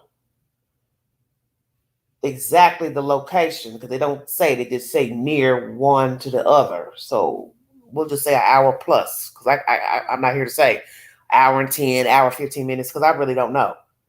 I just Googled how far Eagle Grove is to Sac City. But if you don't have the exact location of where he's supposed to pick the pigs up to where he actually supposed to drop them off, you're going to have to give and take, I don't know, how many minutes. And all that's relevant when it comes to a person missing and then later found deceased. So when you count the land as barren, as I said, you don't know which direction that the drones were flown in, because they can't be flown but either right side of the road or the left side of the road. How far out you searched. They said 100,000 acres. I don't know what that is in land, the difference in the land and the, in minutes to hours. Was he somewhere else the 20th or the 21st or whenever? See, you don't know. And then met foul play, didn't meet foul play, hung with some people, something happened, had a cardiac arrest, and they just dumped him. Then you got to ask that question. Why would you, one, stop your truck in the middle of the road? Number one. You would only do that if something has happened while you are in your truck. Late night. So this would lead me to wonder, as I said, the state of his truck.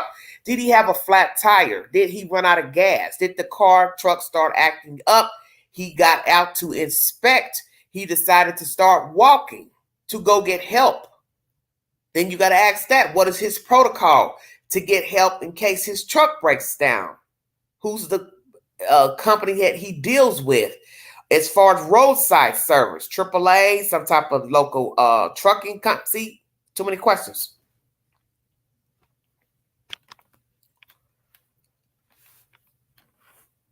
Too many questions, no answers. Very bizarre. Very bizarre indeed. Lordy, lordy, lordy, lordy, lordy me. I don't know what to say about this case. Strange. Hour, 9 minutes, 19 minutes.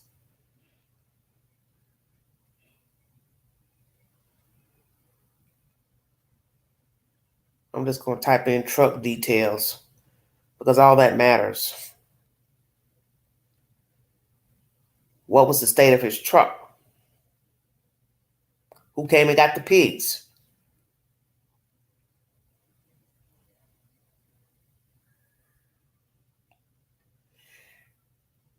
Truck discovered abandoned on rural highway near Sac City. Okay.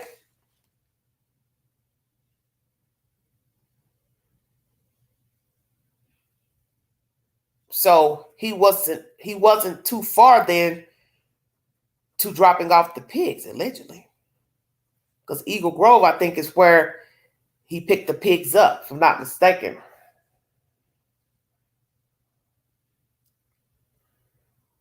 Very strange.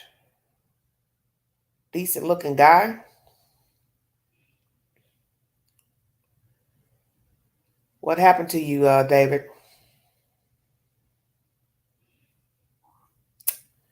What happened to David Schultz?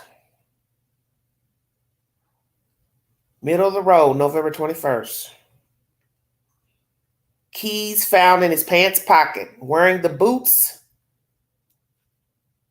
boots that matched her husband's.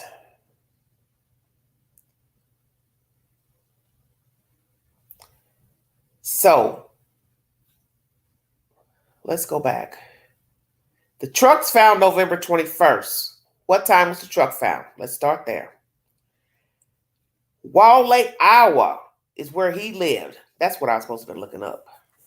Wall Lake, excuse me. Wall Lake. Late night. So what time did he leave Wall Lake? To go get the pigs in Eagle Grove.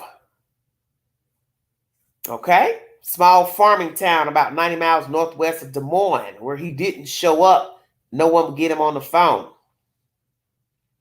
So right here it says he's supposed to pick up the pigs from a hog confinement near Eagle Grove.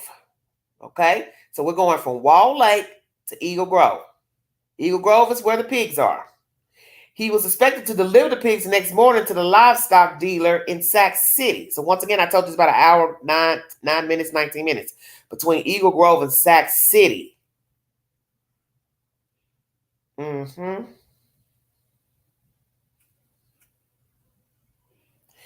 truck was found later that afternoon after the wife reported him missing. So obviously maybe he had to come right back that night or something, the next day.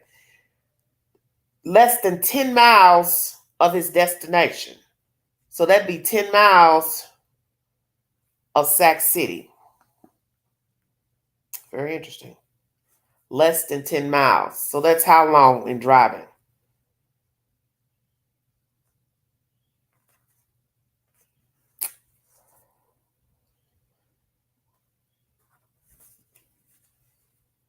Let's make it make sense. The pigs were on the truck. So we do know he made it to Eagle Grove. So that's a start. Wall Lake, pick up the pigs in Eagle Grove, and then he's less than 10 minutes from his destination, which is Sac City. What happened? Let's do some more Googling here.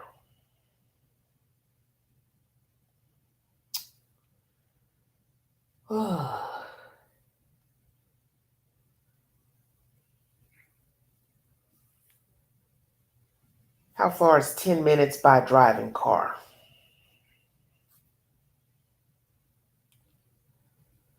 All right. Of course, it depends on how fast you're driving, too. If you're going 6 miles per hour, then 1 mile. If you're going 60 miles, that is 1 mile per minute.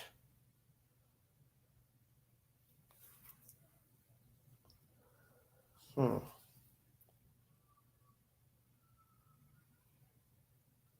1 mile per minute.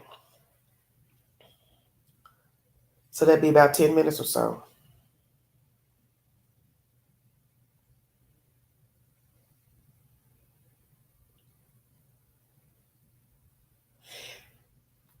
$10 minutes on foot.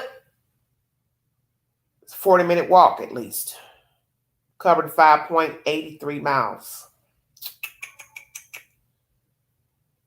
Wow, wow, wow, wow, wow.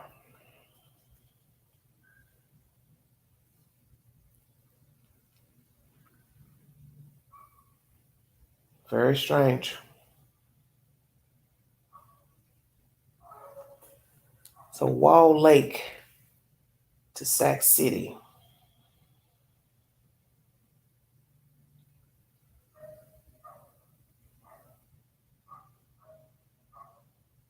From Wall Lake, Iowa to Sac City, Iowa, it's 21 minutes.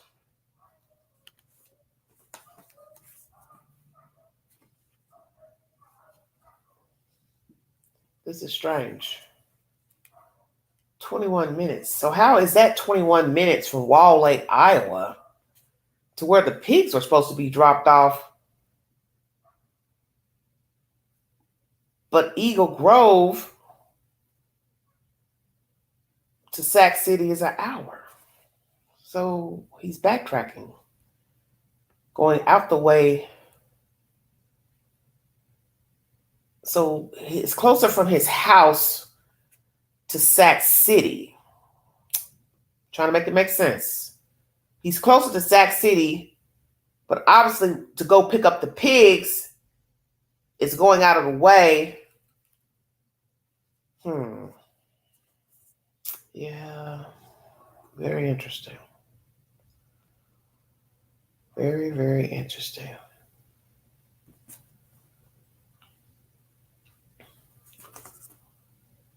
Well, let's see how far it took to get to Eagle Grove.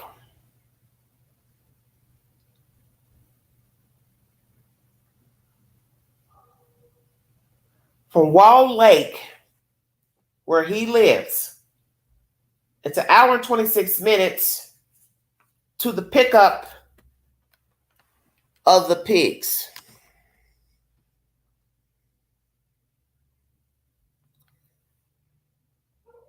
You said it was the third run with the pigs for the day, same place. Well, that's why it's good to have location so you can try to understand what the hell's going on.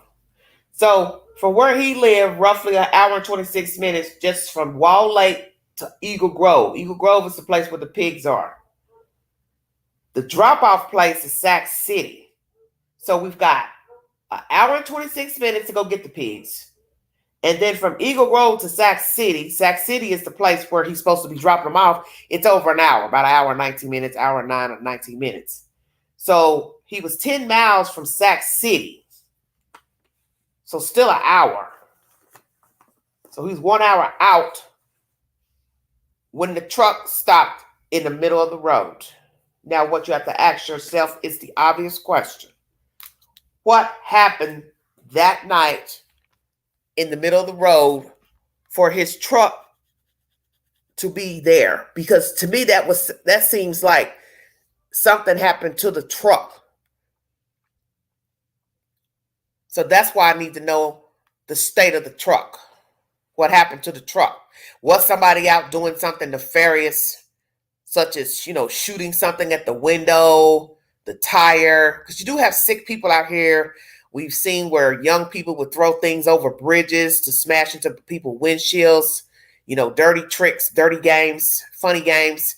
And I'm wondering if maybe somebody was out playing a funny game. There's so many things you can ask, because what's going to be baffling is the obvious. If we're going to say somebody was playing funny games with him, he wasn't traumatized. The body wasn't traumatized. So then what happens? What happened? Because if I play a funny game, then I'm going to also probably do bodily harm. So what happened to this man for him to, one, stop the truck in the middle of the road, 10 minutes away from the actual drop-off of the pigs? Truck left behind. Don't know if it was locked, unlocked. He did take his keys, but he left his wallet and his phone. Now, if you're going to unalive yourself, you decide, hey, I'm going to kill myself tonight, you don't need your keys. Do you need your keys with you? Of course not. And I'm assuming what? You start the truck with the keys or no? See, you got to ask all those questions. I don't know about semi-trucks, so I don't know how they start. They start push button. If they start with a key, I'm assuming they start with a key. So then you got to ask that question. If he's going to kill himself, why would he take the keys? Naturally, you don't need your phone and your wallet to kill yourself. You don't need the keys either. So you have to ask all those questions. 1, why did the car stop in the road? The truck stop in the road. 2, why did you take your keys? 3, why was the jacket on the side of the road? Which direction was the jacket? Right of the truck, left of the truck? Which direction did he go in? Or did he get in a car with somebody and then was disposed of out there? Body hadn't skeletalized. So did he just get dropped off out there? Yesterday, 5 days ago, 1 month ago, 2 months ago, 3 months ago? That's the main question. Why was the truck in the road? What was wrong with the truck? Anything nefarious with the truck? Flat tire, engine trouble, transmission? What was found in the truck? Anything odd in the truck? Anything damaged to the truck? Mechanical problems with the truck? Where was the jacket found in the road? Which side of the road? Driver's side or the passenger side? Did he directly walk into a field from the truck that night? Or he got a ride from somebody? Something happened. And they didn't shoot him, they didn't beat him up, they didn't strangle him, but they unalived him some other type of way that wouldn't be detected. Then one would say, if nobody knows I'm out here killing people, it won't matter how I kill you. So the autopsy says no foul play. What are we talking about?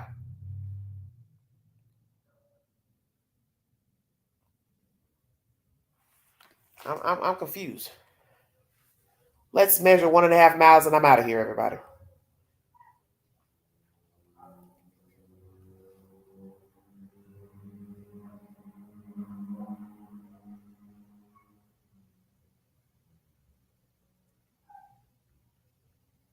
But this is some strange business here.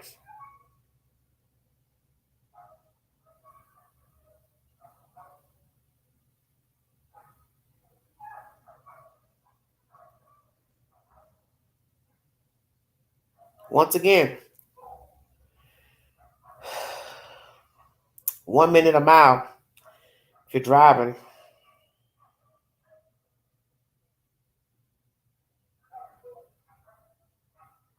$10 minutes or so. Naturally, I already said, walking, that'd be a nice walk. And you're not going to walk that far if you have to use the bathroom. Then you're talking about it's nighttime. You could easily just, as somebody said, stood on the side of the truck and used the restroom if he had to do, the number 2 business. You would just do it on the side of your truck. Take you some paper towels, whatever, toilet paper. I'm sure he keeps that in his truck. Baby wipes or something, and just do your business and jump back in your truck. But the fact that he stopped it in the middle of the road would make me wonder, as I said, was somebody out trying to play funny games with the man? Threw something in the road. So was it a person in the road, person lying in the road, animal in the road, anything thrown in the road? So that's why I say, what's the shape of the truck? What was the shape of the truck? What was the shape of the tires? Did he have any mechanical problems? Did he get sick and just hit the brakes, stopped the truck, ran out, started coughing, hacking? But you still can't explain walking, being found 1.5 miles out. That's about at least 40 or so minutes by foot. So is that what happened? Mechanical problems. He felt sick and he walked 40 minutes till what? His death. But then somebody would say, okay, but he's lying on his back, t-shirt up, and pants pulled down, and then we don't know how far down the pants were pulled. Very odd situation. I want to thank you all for joining me. God bless all of you. Have a wonderful weekend. Keep the Queen in your prayers. Currently in transition with different things going on with the Queen. So just pray for me. I'll continue to pray for you all. God bless all of you. I'll be back with more stimulating content. If you don't hear from the Queen in a couple of days, it's because I've got, some things I'm having to take care of. But I'll try to get back on the horn and continue this journey with you all pertaining to breaking news. If you'd like to donate to this great network, $129 Cash App. Stickers and chats are always welcome during the live stream. Thank you for your time. You have been listening to The Vault Excel.